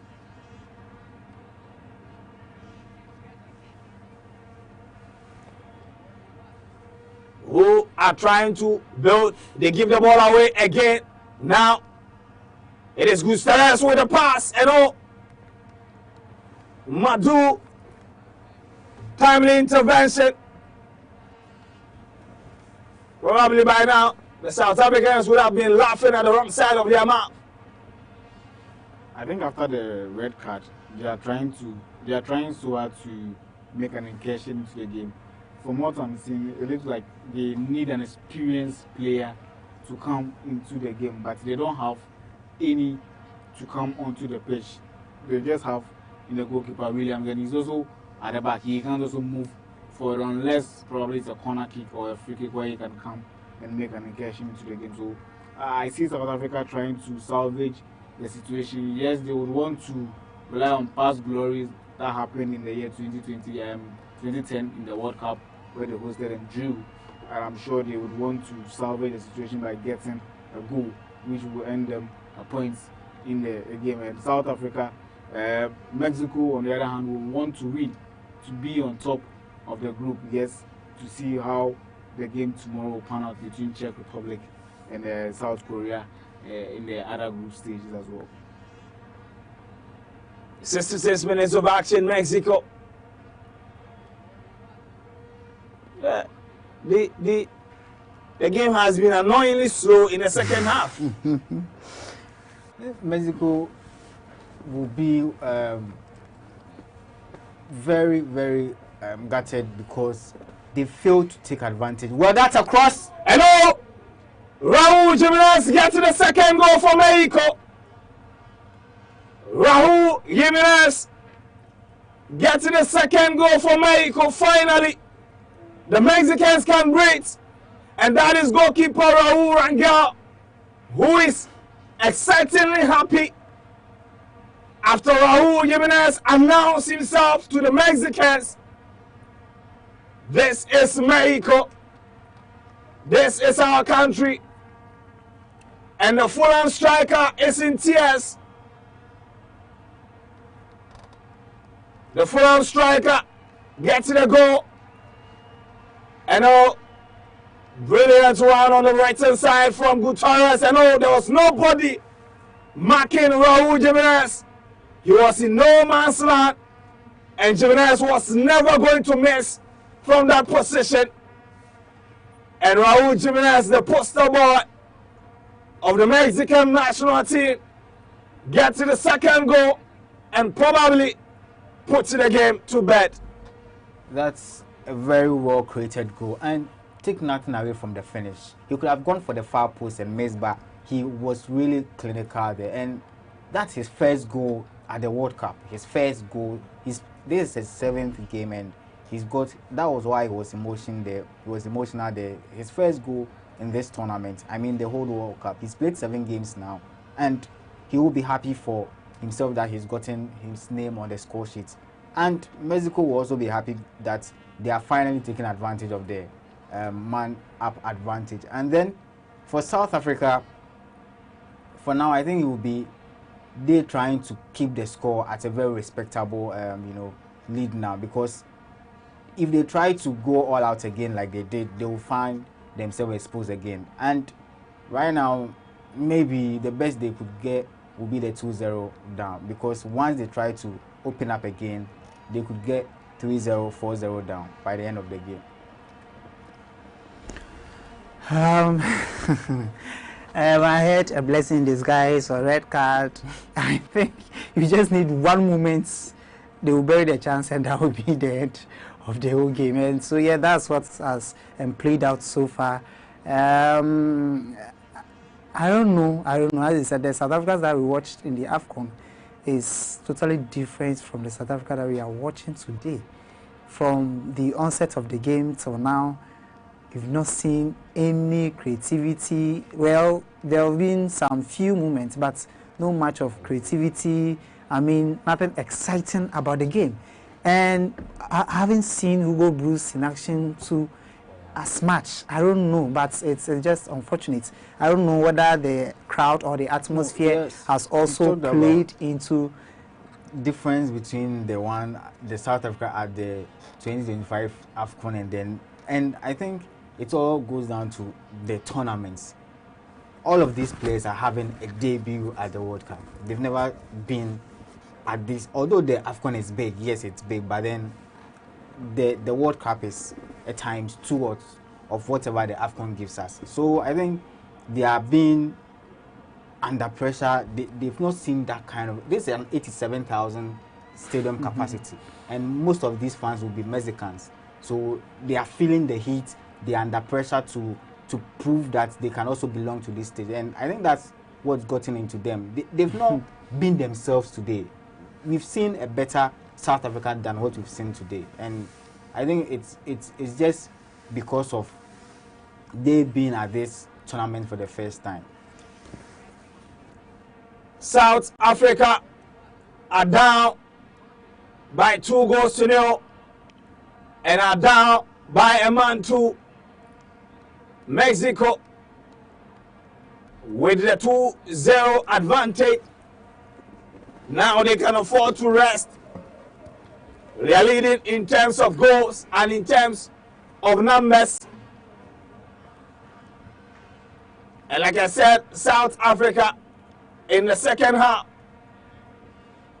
they haven't shown that they even want to score a goal. Of course, they were trying to make a point in the second half, but the goal has just dismantled how they were playing earlier in the second half, and I don't see them coming back in the game. And I see Mexico trying to get another goal into the game. Once they get that goal, I'm sure they will have to settle and just play their normal game. And from how the Mexicans are playing, they are dictating the pace for the South Africans. They don't want the South Africans to match them man to man and good for good, so they're dictating the pace to the South Africans, trying to slow down play and see how they're able to move man on man or get the ball into empty spaces of the South African national team. But the South African, on the other hand, are not able to do that to the Mexican team as well. They are able to just hold on to the ball and release the ball onto the Mexicans. Then they also come at the South Africa. They should be able to hold on to. And now Mexico is going again. Can they get tennis? Raul Jimenez, no. Referee says no. Referee says no. There was a body check in the 18-yard box, but 2 issues was Jimenez, no offside. And what the referee will be watching was the player's arm out. Oh, it's just a normal body. It looks like a normal body. No, I don't think there is anything inside. It's a normal body check. But he didn't even also go for the ball. He went for the man instead. But then he's gotten away with it. You can make silly tackles, but you will only be in trouble if you get away with it. CBC will also go into the books of the referee for a reckless tackle on William Ngozi CBC. And they have nice names, but then looking at his demeanor on the pitch, if he's not too careful, he's likely to be sent off, because the way he tackled the player is angry. He's angry. He's frustrated. The frustration is too much for him, and he can't handle it. So he just has to go in for that tackle. And that is what they were trying to do. That's what they were trying to do. They were trying to not match the Mexicans with the physique. You get it? So when we are able to match them with that physique, then it becomes that 50-50 tackle. The Mexico would like to play how they used to play in the Copa America, but now they are relaxed and they are trying to play the game like dictating the pace for you and moving the ball here. And the South Africa are running behind the ball. They are trying to catch the ball, which they can't. So it means that they will just have to go and come back to defend, meaning that you are a man down and you can also do more in the opposing half of your opponent. Now Mexico going again. It is Gutierrez. Down the right hand side, sends it back to Gallardo. Julian picks up the ball. Gutierrez again. Mexico. Now they are not in a hurry. Going again. Jimenez back to Julian. Kind of want to work. It didn't. They win possession. Looking for a foul. South Africa, they give the ball away. And goodness me. I know Mexico's retaliation goes in favor of South Africa, who are awarded a free kick inside their own goal area. And if Nigerians are watching, they will be gutted because this Nigerian team could have given Mexican a really tough match. And if they were good, look, I don't want to entertain any night because look, Nigeria had two opportunities to be at this. If you are good, you qualify. No, it's not about if you. There are teams there who are not good. Who? Oh, there are teams there who Kurukawa are not good. They are not good. Don't forget that. Don't forget that. The African qualification, it's totally different from the qualification of it's not different. But the thing is, if you qualify, and you see the teams they had in their group, they didn't start well. When we beat Egypt to the 2014 World Cup, it didn't mean Egypt were not good. We were better than them. That's how we beat them. No, you can't. We were better than them. That's why we beat them. But what we've witnessed today, if the Nigerian team, the coach, if they are watching this, they will be. Did they qualify? That's the point. Did they qualify? I'm saying they would have provided a better. But they didn't provide the qualifiers. Two options. Please. You qualify the normal one. You go to the playoff. You didn't qualify, and now. Let's be really accurate. It's not Nigeria matter. I think we shouldn't entertain that. Nigeria is the last country we need to talk about because they've missed out on 2 World Cups. When Africa was presenting only 5 countries, they couldn't qualify. FIFA said, "Wait, I'm going to add 5 more countries." So Nigeria couldn't qualify. The qualification style of the CAF is different from Europe, from CONCACAF and all that. They faced South Africa in the group stage. And who? In Nigeria was struggling to beat Zimbabwe. Aside Italy, how many great European teams missed this World Cup? Aside Italy, yeah, how many great European teams missed this World Cup? I think Italy. Then who? So if Italy had qualified, I'm telling you that you can name about 5 good African teams that missed out. No, they are not good. If you are good, you qualify because look, previously where Africa had only 5 slots, you can make arguments because previously it was Ghana and then Nigeria meeting in the playoffs. It was Cameroon and Nigeria meeting in the playoffs. So you can make that argument. But now it's 10 good teams. And it's the same thing as How this. is it the same? You had two big teams, that's South Africa and Nigeria in the same group. You are saying that South Africa were better than Nigeria? Yes, they were, but I'm not saying they don't deserve to be here. I'm saying with how they've played here, what they are showing here, Nigerians will be sad, they will be gutted that they couldn't beat the South African team to be here. That's what I'm saying. Have the quality that you said. I'm not saying they don't deserve to be here. I'm not saying South Africa is supporting. You are not getting that argument. Let's move on. 78 minutes of action. You are not getting the argument. This young man, no. Sometimes I don't know what is wrong with him. Now good play down to the right hand side. Looking for Gallardo. Gallardo finds Gutierrez. Gutierrez whipping the ball and all. South Africa even struggles to clear the most feeble of crosses. And all, it is Mokoena.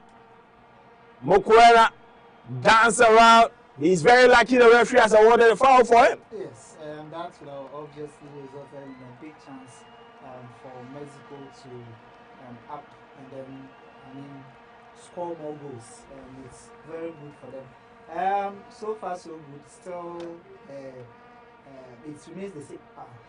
That was another moment where the pressing would have handed them an opportunity to score more goals. That's what South Africans can do. But yes, so far, so we're still the Mexicans dominating play and then making sure that they get more goals, because it will get to a point where you need more goals when you are leveled on points with another team.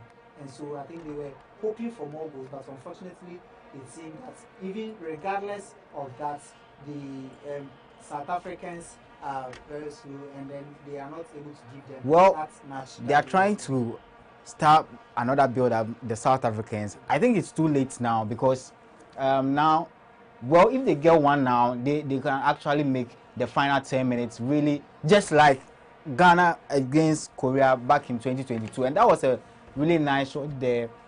But Alvaro actually blocked it. Was it a handball? No, that wasn't bad. That's a very good save from Rangel. And Zwane, that could also be a red card if VAR is to look at it, because he was the ball wasn't even with the player. He just went into him, slapped his face, and well, maybe the referee will just have a look at it. I don't know. He's still talking to the goalkeeper, and maybe they could have a view from the VAR room, which, if they do, will be another red card for the South Africans. And they are showing the fans, which I think 87,500 plus fans. They've come in their numbers to support their team, and they've been excellent so far. And I also saw one thing: the referees, I think, have their names at the back of their shirt, just like the players, and which it's a very good initiative from FIFA, so that we can all get to know which referee is officiating a certain game. It's a very nice initiative. Alexis Ernesto Vega, the VR, yeah. South Africa might be in trouble again. The referee Sampaio has been called to the VAR for a possible red card. VAR check. Imagine. For a possible red card. And like his face. You can see that his swung his arm there. I need to see the player. That's Zwane. Temba Zwane. Temba Zwane. 36 years of age. He just came on with his experience. The most experienced player in the South African team. We don't want this. Might be sent off for a reckless behavior, for slapping. And if he does, Guterres in the face. He better hope. Referee Sampaio. I know the referee needs to tell what happened. Needs to communicate his decision. And per our indication, it looks like Temba Zwane journey in the World Cup might be over. No, might. If he gets shown the red card, that's you are if about he gets a red card, unless South progress. Africa qualifies out of their group, Zwane's journey in the 2026 FIFA World Cup, the referee goes into his book. Temba Zwane is done. He looks shocked, and I'm thinking why? Because he knew what he was doing. Red card for South Africa. Red card for violent conduct. Red card for Temba Zwane, the most experienced player in the South African team, 36 years of age, has been shown the exit door. 83 minutes of action. 2 South Africans have been sent off. And the final 7-minute plus additional time might be a long one for South Africa. Indeed, it's a long one for South Africa. I remember this tree adage where you used to say the things you used to do in your mother's side, when you bring it to your father's side. So if you do this at the AFCON, you try to hit people here and there, take it to the world stage, yes, you'll be penalized for that thing that you used to do, that no one sees it. And I don't know why they are thinking that they can do certain things at the blind side of the referee. Because they also have their cameras on them that they can also see everything from every viewpoint. So if you do things that you think that you can walk away, you can't walk away just like that. You see, everything. now in the game, there are too many cameras for any incidents to go unnoticed, unless it is the officials themselves. That's the reason why normally we criticize the Premier League referees a lot, because now even the referee wears a body cam. Yeah.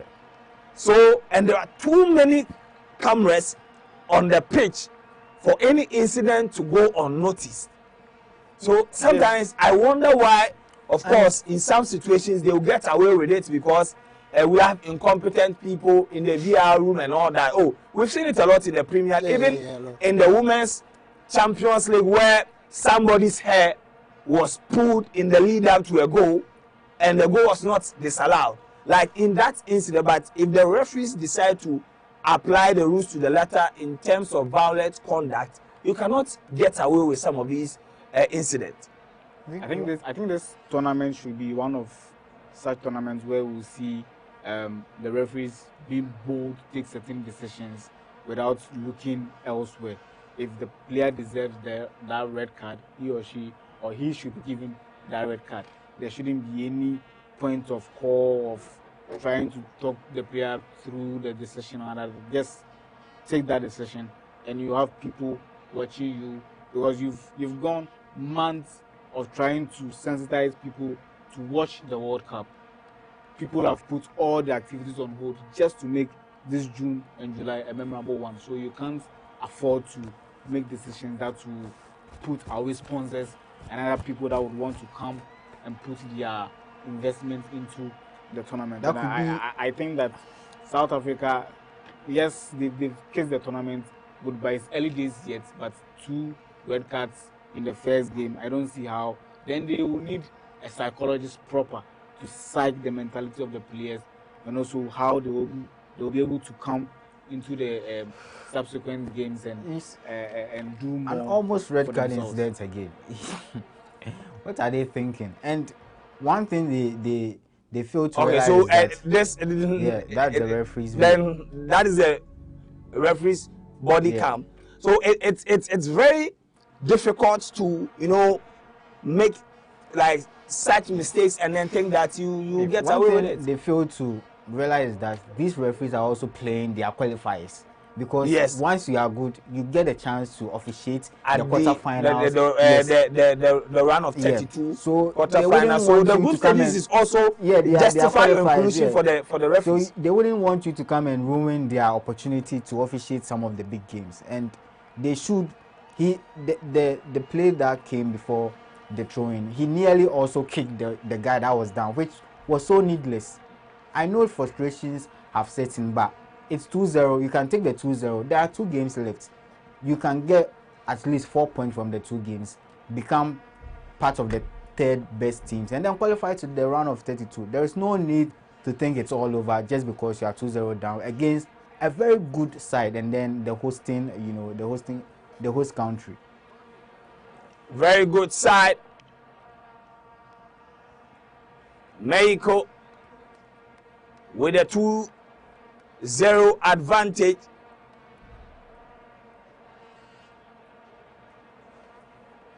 But can they? That is the question. Can they get 2, or can they get more goals? As far as this opening game is concerned, can they? 8 minutes of action. Mexico 2, South Africa 0. Raul Jimenez and Julian Quinn got to the goals for the Mexicans. Now Mexico is going again.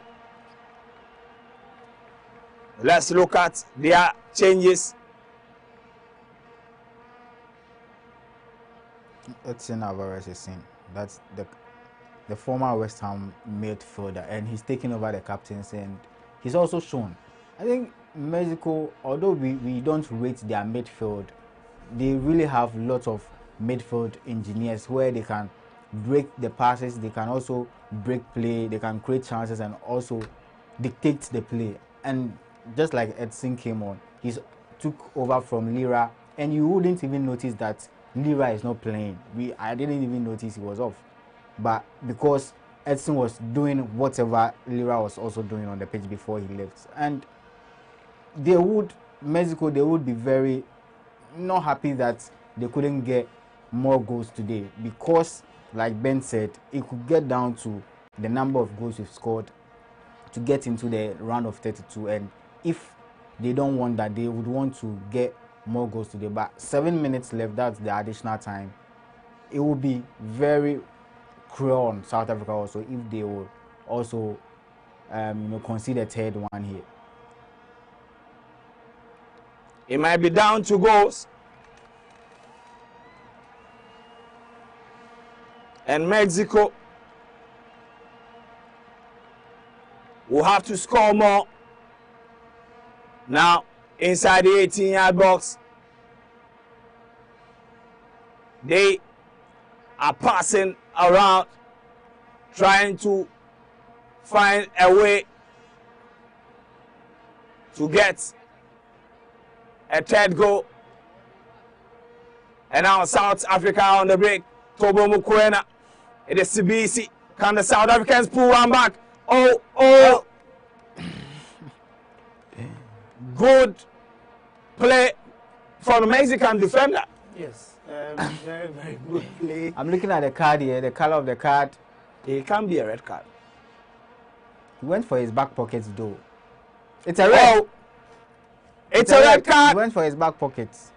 And He wasn't the last man. There were other players on the other but side. then No. Let us watch the replay again for Cesar Montes.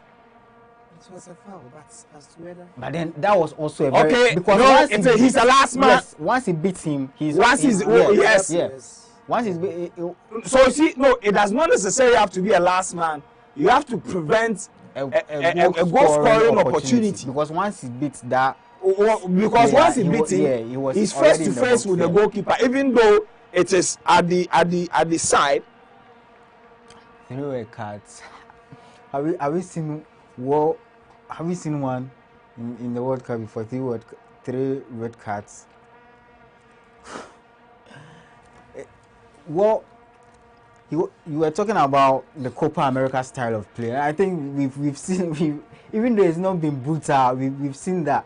We've seen that here in the last couple of minutes, and it's interesting that for Montes, he's been superb since the start of the game, and he will be kicking himself that he wouldn't be playing. And since it's a straight red card, that could be a 3-game ban, and he will also be featuring again in the round of 32 or the round of 16, which is unfortunate for him. I don't know, but the first game, like the opener of the World Cup, I don't know. I just don't know how I can talk about it, because first game of the tournament, 3 red cards. I don't know. I'm not sure I've heard or I've seen in the tournament or in the series of World Cup that have been played over the years where the first game, 3 red cards in the game. Yes, there might be goals, but the red cards, I'm sure this might be one of the newbies or the new thing that has happened to the World Cup. Oh, South Africa, they wasted the free kick. They've wasted the free kick. They couldn't make it count. They couldn't make it count. The South Africans have wasted the free kick. Now, when we go into the history books, as far as the group stages of the FIFA World Cup is concerned, this is the 3rd game in history that has produced 3 red cards. So in 2006, Italy versus the United States, it ended 1-1. Daniel De Rossi was sent off. Pablo Mastorini was sent off, and Eddie Pope was also sent off. And in the same 2002, Australia and then Croatia, they played a 2-2 draw. Joseph Simonic, Dario Simic, for the moment you hear the Mitch, you know where they are coming from, and Brett Emerton from Australia were sent off. So now it has, you know, joined. And then in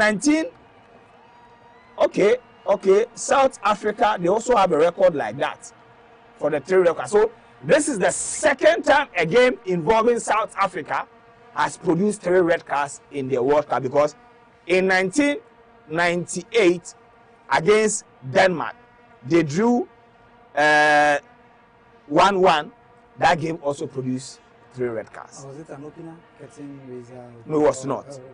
I think for it being the first game, I don't know what you were saying. I don't know, it paints a certain picture. But I think the officiating all the red card incidents, we clearly see that there were infringements and they were deserving and were on point. Yes, that were shown. I don't want to talk much about the officiating. I would want to see what happens in the subsequent matches, how decisions are taken when it comes to certain incidents and then infringements that comes up in the game. But what's the standard that the referee has put up in this game? I believe that going forward, the expectations will be high on decisions when it comes to fouls, infringements, and then crucial decisions that comes up in big games. Yes, but I think so far so good. It's all good for the Mexicans. They are leading. I think they've won the game, and then let's see if they can add more goals. Now inside the final minutes of additional time, South Africa in possession. Can the Bafana referee? It looks like we are going to end the game by 2-1. Please kindly project the phone lines on the screen. We need to hear from the people who are watching. Kindly project the phone lines. Call.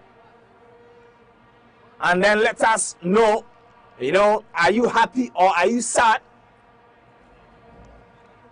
Are you satisfied?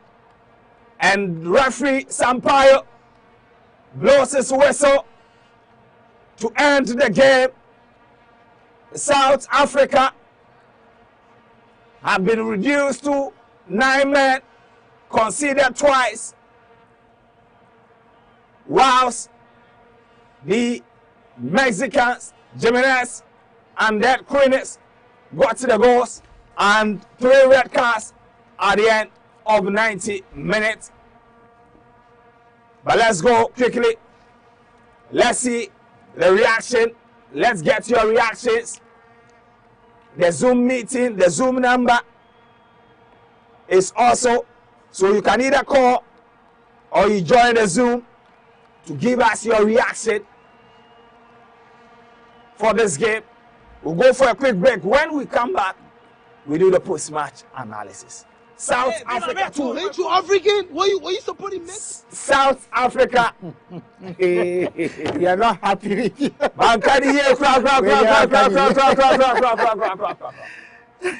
South Africa 0, Mexico 2. We'll be back after this break.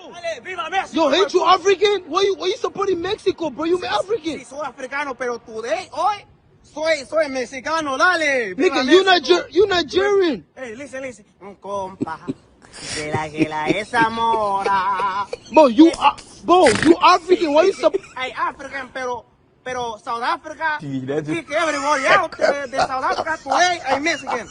Me gusta Mexico. So you supporting Mexico because fucking. Today, mexicano, hijo de puta mierda de South Africa, pendejo. We are going to South Africa. Dear Africans, I hope you all know we are supporting Mexico during this match, right? Hey! Right? Yes. I should remind you that we are all supporting Mexico during this match. Mexicans are very lovely people. They allow a lot of Africans to use their country in order to get into the United States of America. Yes, we are all supporting Mexico during this match. Todos los africanos apoyarán a México. Los Mexicanos son nuestros hermanos y hermanas. We are all supporting Mexico during this match. Yes, so that the other people, the other white country of Africa, they should go and protect their jobs. So that nobody should touch their job. They should go back home and protect their jobs. We are all supporting Mexico. Todos los africanos. See? Comprende? You understand? We are all supporting Mexico, okay? You will talk on Thursday, Ochina World Cup, Mexico, South Africa, Mexico 9, South Africa 0. Have a wonderful night. Full support for Mexico. Full support for Mexico. Alvaro Lolado, that's my name. Full support. What's your name? Let me know your name in the comment section. And my name is Alvaro Lolado. Full support for Mexico. Full support, 7 p.m. that they are there. Full support, active every Africa for Mexico. Share. We gave Mexico full support. Full support. We as Africans, we have said we are not going to support South Africa. We are going to support Mexico. Remember that if we support South Africans, they are going to say that we are taking their job as Africans. This is the time that they need to know how important is unity amongst Africans. They have been chasing Africans out of their country. It's something that they need to learn from it. Africans, let's go and support Puerto Rico. Let's go and support Mexico all the way. Mexico versus South Africa. All Africans are rallying behind Mexico. We don't want to take the job of South Africans. That is what we had for you today. So I didn't know I was Mexican until I saw this fixture. 2026 World Cup opening game, Mexico versus South Africa, or should I say Mexico. Listen, South Africans don't want Ghanaians, Nigerians and other Africans in their country. No problem. You can keep your country, you can have it. But on Thursday, feel free to call me Kojo James Santiago Martinez. Proudly Mexican. Proudly, in fact, I'm 99% Mexican, 1% Ghanaian. Proudly Mexican. Hate watch. What be hate watch? I rest my case. Hey guys, so this is what I'm thinking. I know that a lot of us are very angry with South Africa, but at the end of the day, when it's all said and done, we are all one people, one color, one continent, one Africa. I say let's all come together and support Mexico. Let's all come together and support Mexico. Tomorrow, you guys can call me Dior de la Cruz. Even if South Africa win, we're still going to support Mexico. All jokes aside, well done to every single country that made it to the World Cup. Some of you are there for decorations. Some of you are there just for the equality and inclusivity and diversity. But let's get the game started. But we're supporting Mexico. Mexico, we roll our dawn. Let's go. We roll our dawn. Mexico.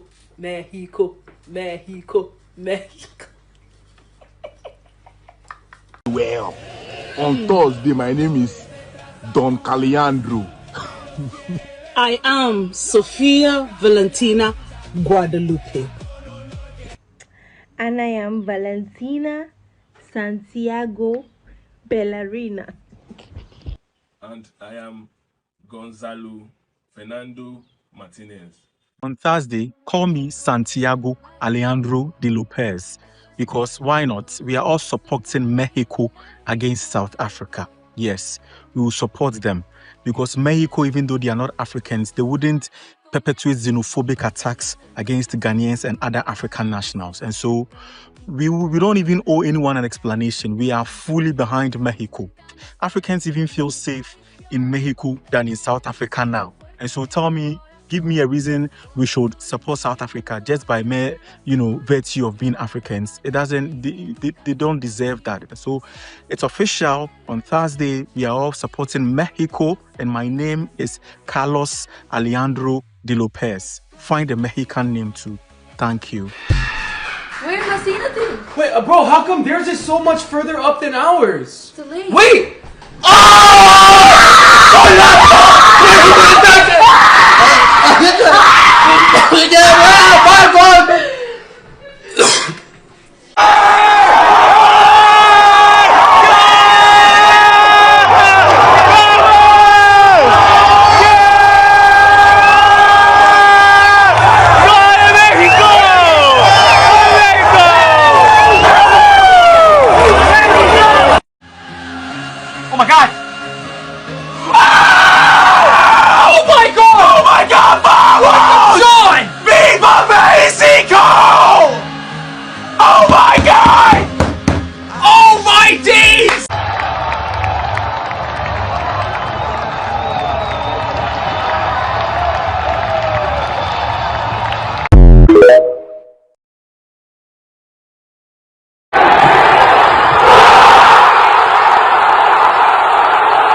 Bro, how come theirs is so much further up than ours? Delay. Wait!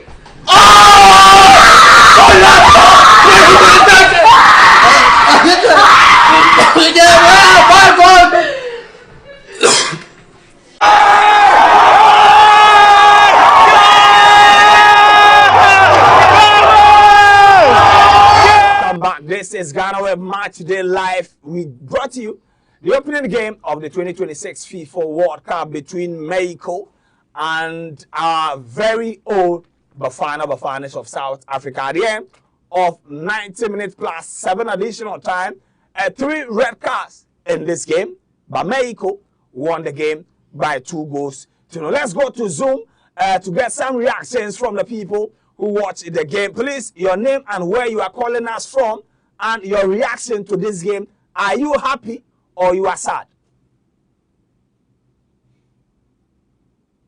Okay, so I'm actually sad because South Africa didn't like have tactics.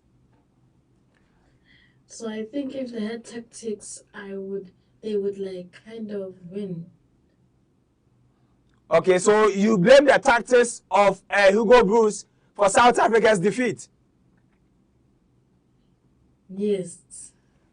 So what are you expecting from Hugo Bruce in South Africa's next game?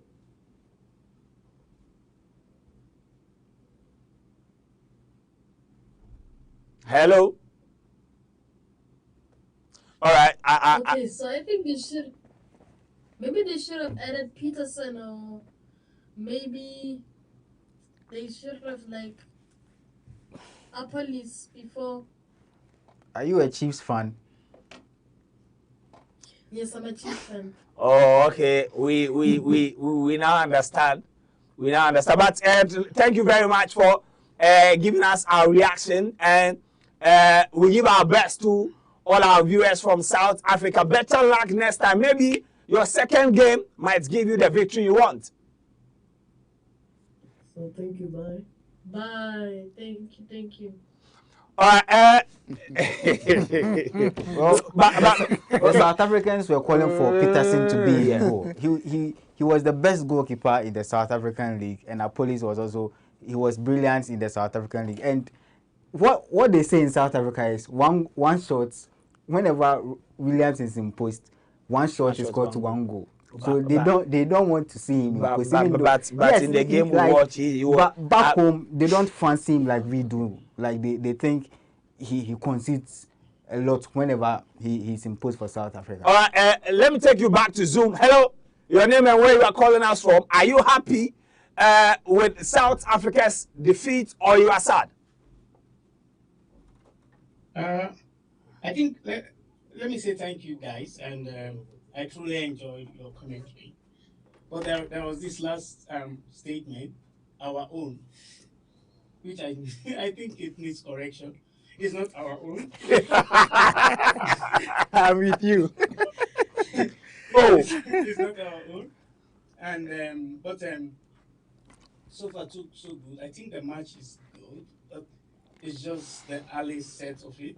The second half looked very rough, and also I think they might need to control their temper in the remaining match for them to get more goals, or at least have the 4 points.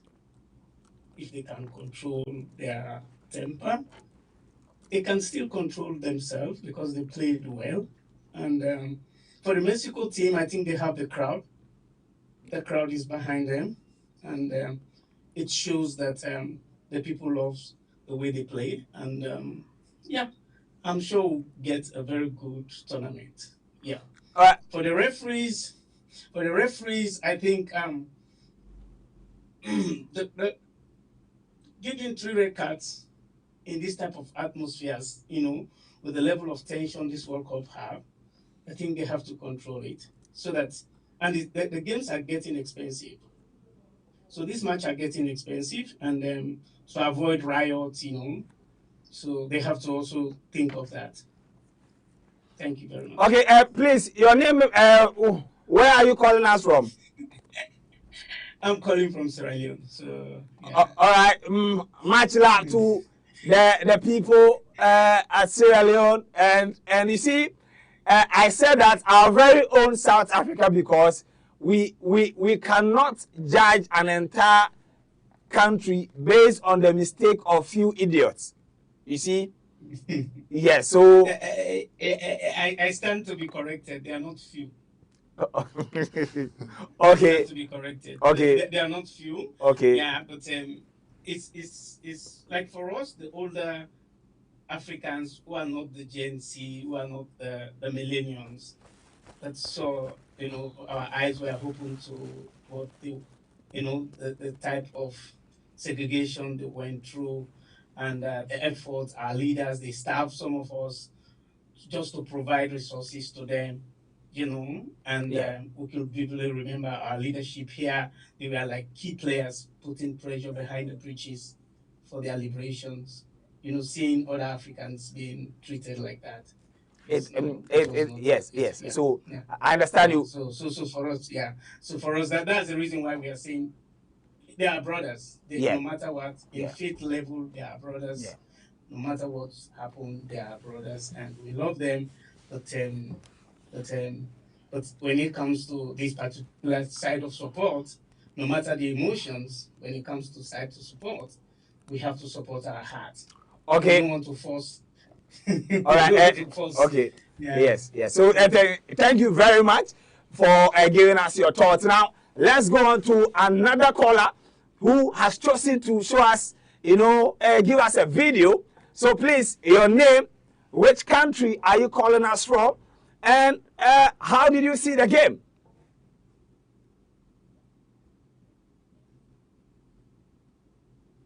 Hello?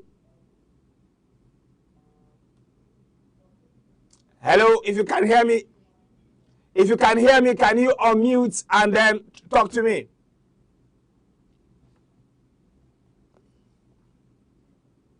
Hello?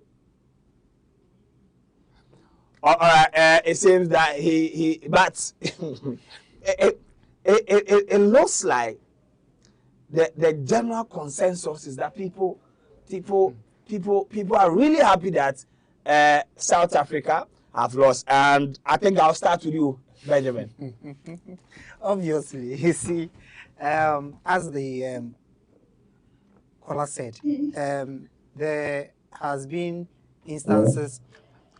Okay, hold on. Hello, your name and where you are calling us from, and then your assessment of this game. Hello, I'm Kingsford. I'm calling from Ghana. Accra to be precise. And I've followed the game carefully. I could say that, like the saying is going, all Ghanaians and all Africans against South Africa. But all said and done, they did play very well. We love their play. It didn't go for them this time. We believe that the next game do better. But I think let the players learn from this game and tell their countrymen that what they are doing to Africans is not good. And the whole Africa, Africa, we believe in our essential powers and what we've been taught, what we believe in, no matter how Christian like we are. And for this matter, every goals the land is working against them. We do see that words has carried power. And whatever we are saying against them is also not helping them. And they are making some simple mistakes that could not could be avoided. So let's South Africans learn from what's happening. But there are people, we love them. And we have only one continue to to believe in. God bless you so much for doing a very wonderful work. Kudos to Mexican. God bless you. All right, God bless you too for doing the listening inside Ghana's capital city. Thanks very much. I think I will pick two more, and then we will wrap it up. So if we have others on the screen, kindly put them through. But generally going through the live feed, people are too happy for my liking. They definitely will be. I mean, building up to the game, we all saw the comments on social media from people, I mean fans, football fans, most of them rallying behind Mexico and say that we are all Mexicans. Some have even gone ahead to name, giving themselves Ghanaian Mexican names. I saw Kofi de la Cruz, and then other names, all in the name of what is happening in South Africa. And you see, some of the callers made mention of the fact that South Africa wasn't built on its own. There were support from other African countries that came to their aid in their quest to get independence. Yes. Exactly. And so when, I mean, a moment comes where you think you are facing a problem, there is a challenge, it is not the best way to go about it. And so people feel that, oh, there was a time that we helped you. If I or those of us in this current dispensation didn't contribute to that, our forefathers or whoever contributed to that. Our taxes were deducted, and through that, we also helped you in one way or the other. So if it has come, you need to look at it, I mean, holistically and know the best way to address the issue. But what's happening is very appalling. I mean, nonetheless, you know, you get the emotion aspects of it, and I think most of the people, I think emotion is getting, I mean, best out of them. That's why most of them are supporting South Africans. But I think that as a continent, we are one. Even though what is going on is not right, I, for instance, I'm happy they've lost, but I think we shouldn't despise them. That's very important.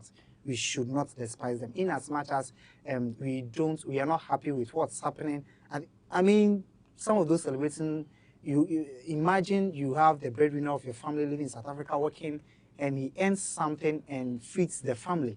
And this has happened. He's back to Ghana. He's now finding ways and means to earn a job. I mean, it's very worrying. If we're in the shoes of such a person, it's a very worrying situation.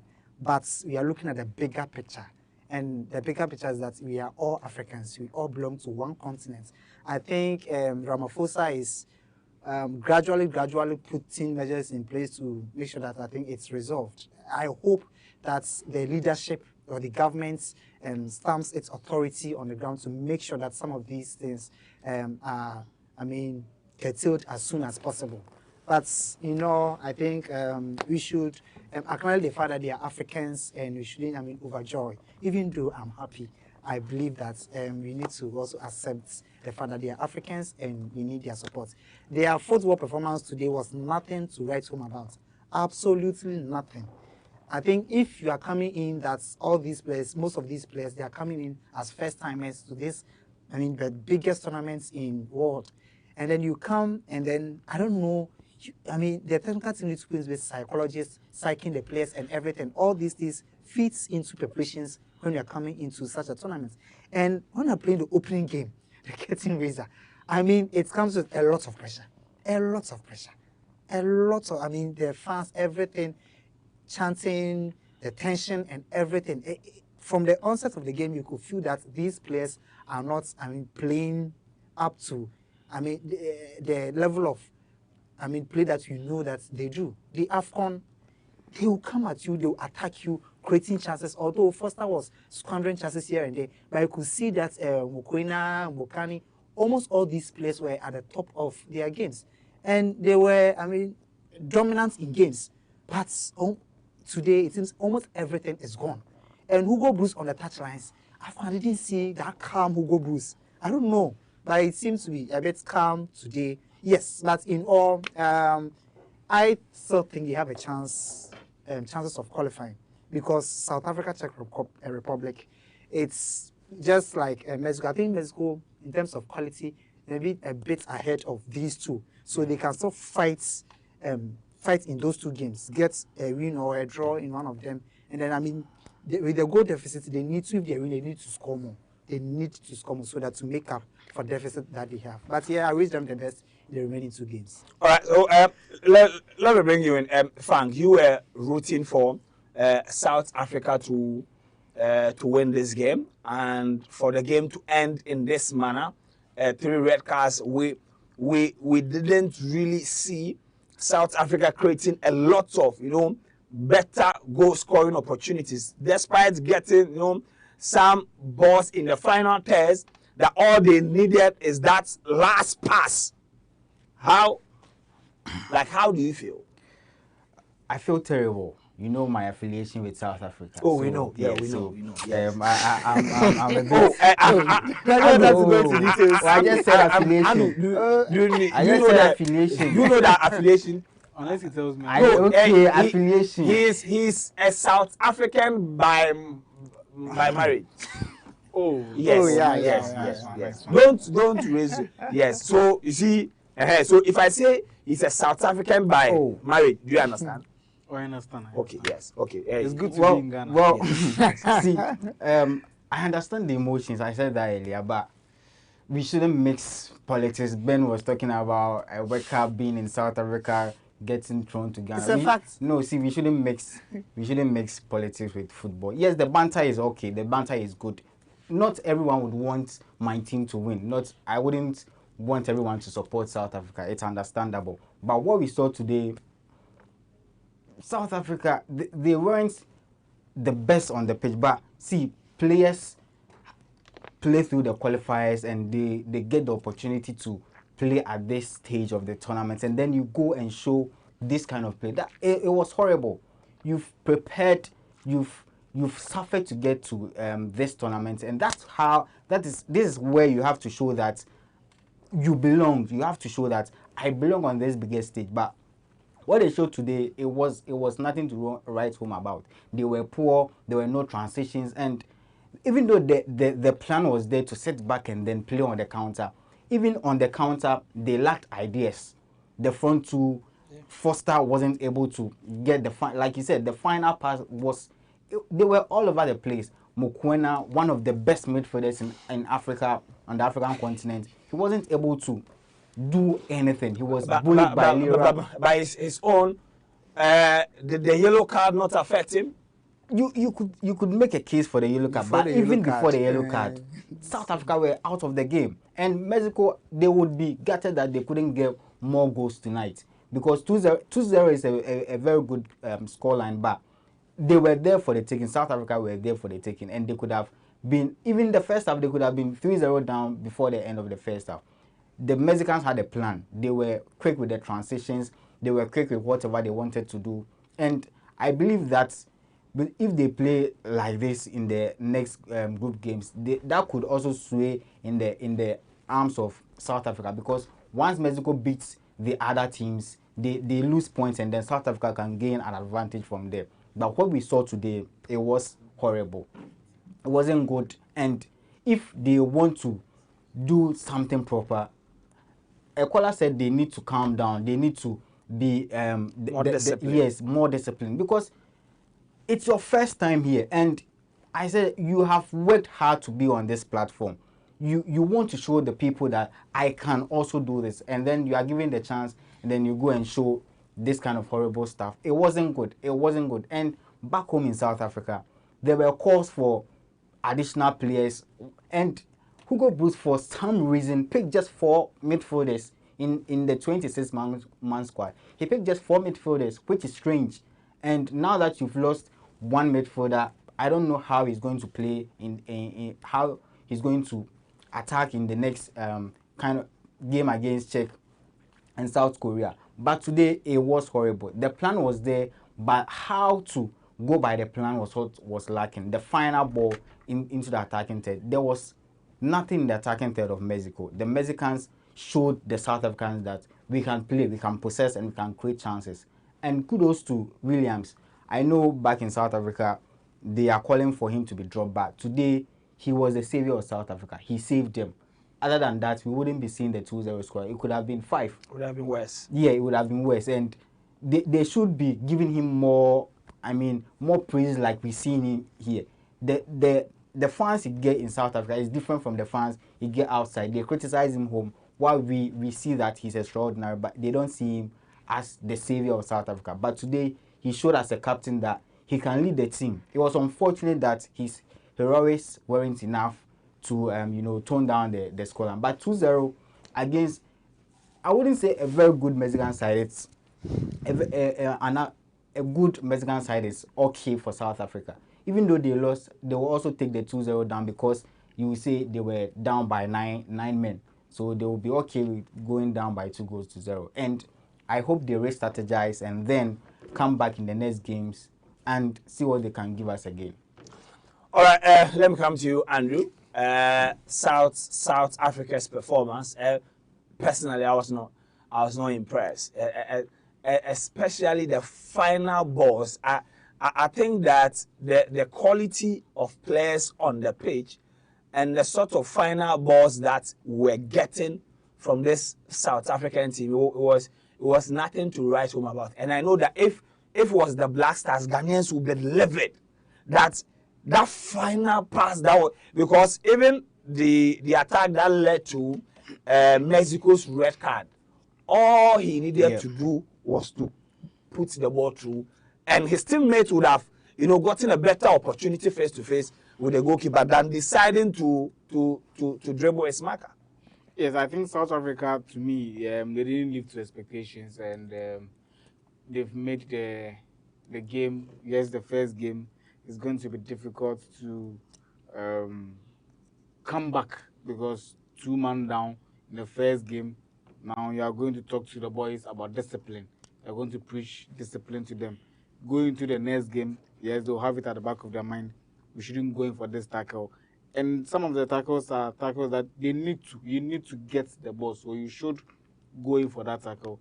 And to result in you getting booked and you being fouled or fouling your opponent, then you see you being off the pitch. So I think that South Africa, to me, they didn't really do themselves any good.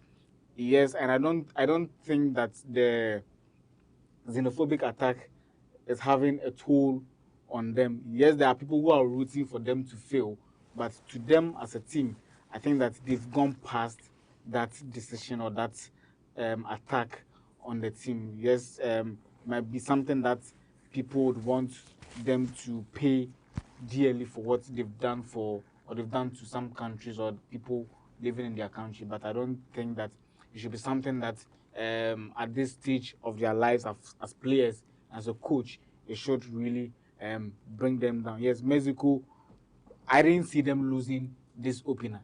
It was just not more than maybe 3 goals, but they were definitely going to win in this game, and they really showed how best they are in terms of their possession.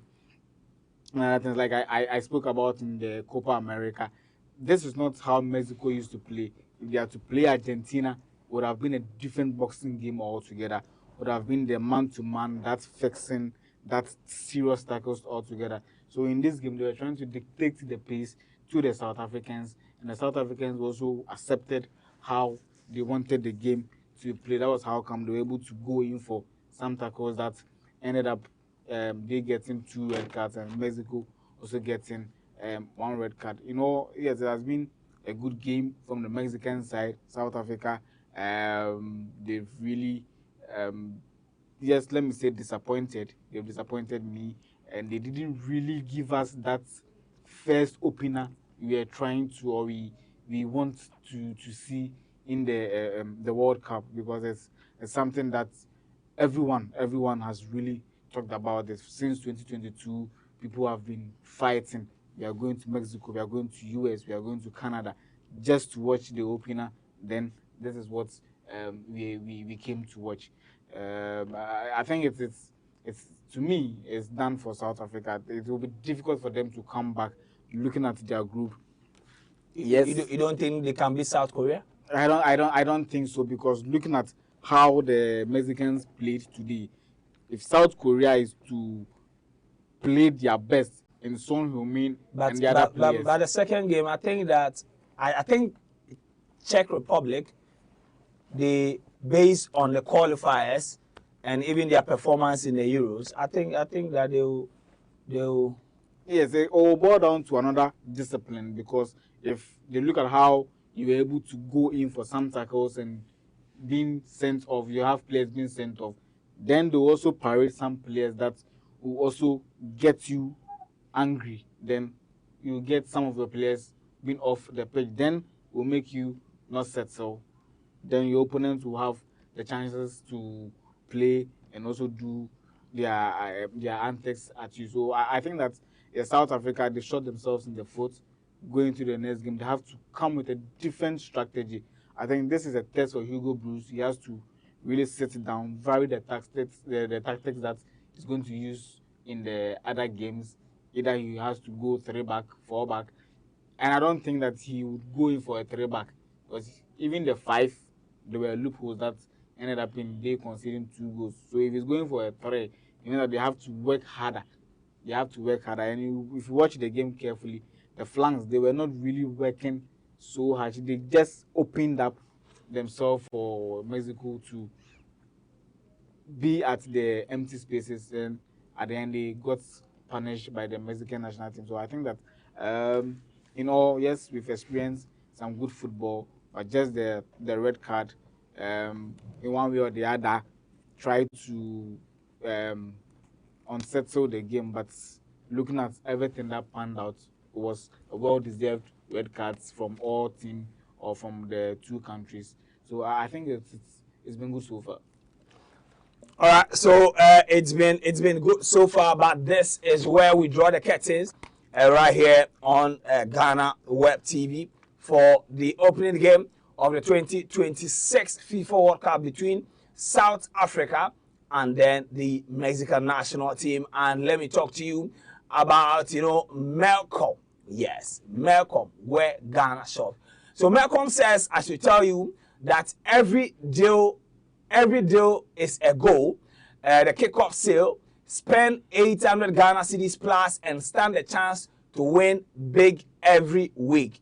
So these are the prizes, on the board.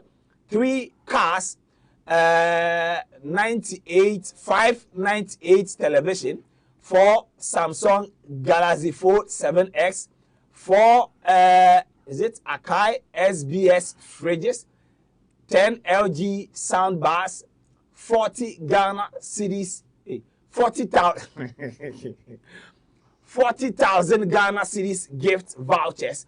And this promotion is running through 8 June to the 19th of July 2026. So it is basically the World Cup period, and it will end on the day that we will play the final of the FIFA World Cup. So let's go to the next one. So DSTV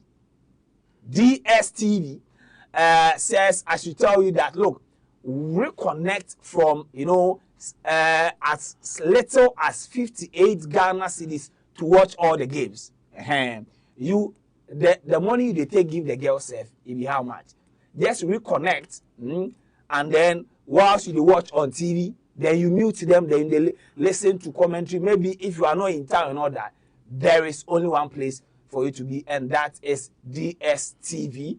And if you want to reconnect, just the star 759 hash, star 759 hash, and then follow prompt. DSTV, official broadcaster of the 2026 FIFA World Cup. Then we go to Just Chinese,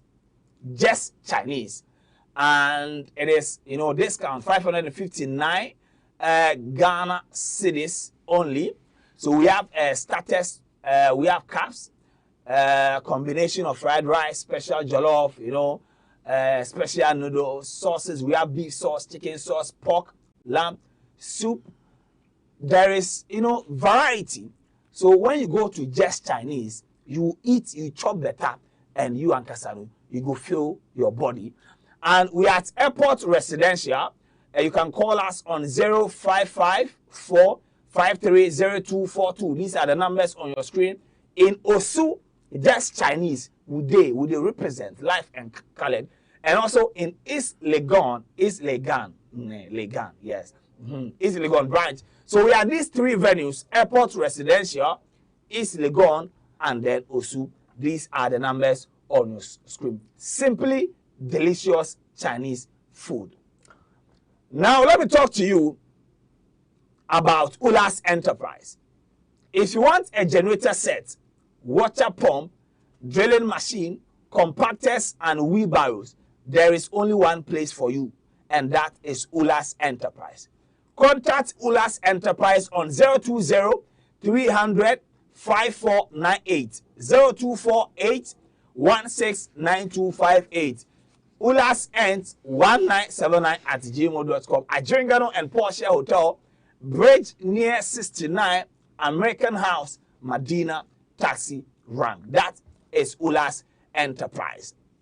Now, you see, if you want to drink water, it is all about nature's finest. And nature's finest, it is Verna Natural Mineral Water. Verna Natural Mineral Water, giving new life to old bottle. Verna low in sodium benefit, well-balanced pH level.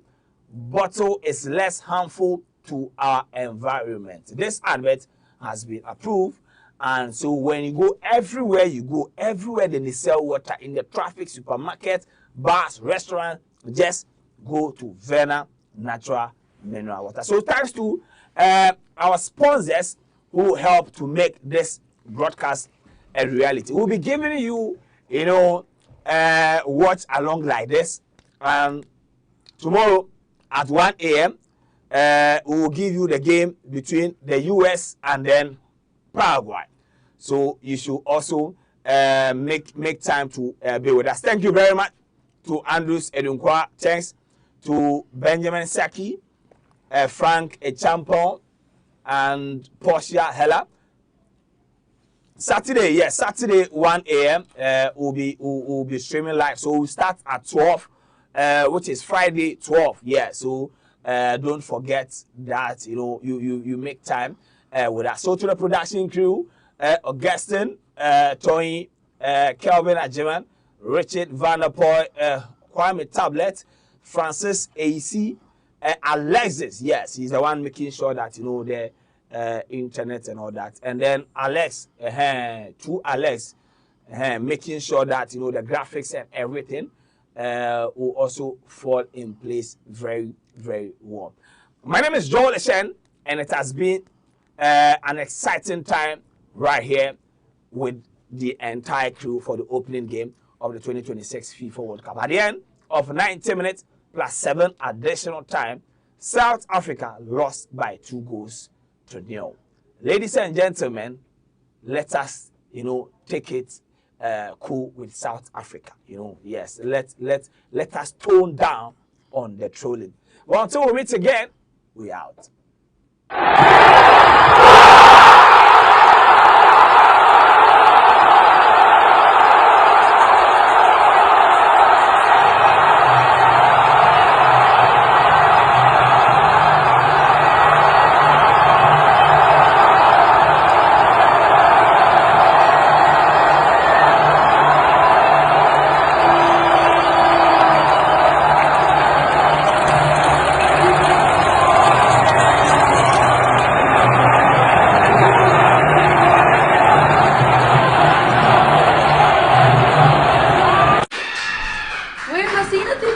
Bro, how come theirs is so much further up than ours? Delayed. Wait!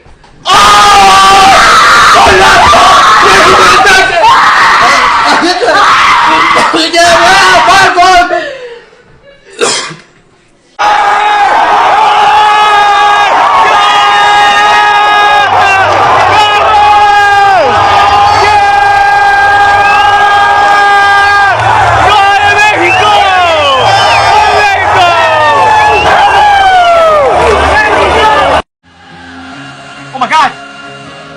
Oh my god! Oh my god! What John! Viva Mexico! Oh my god! Oh my days!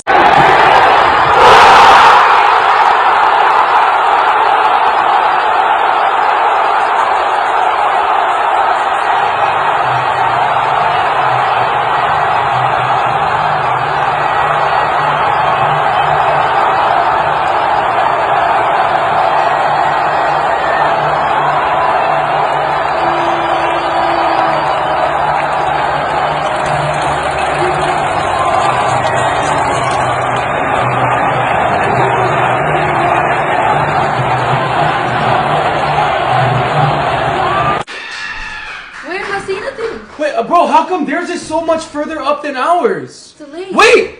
Oh!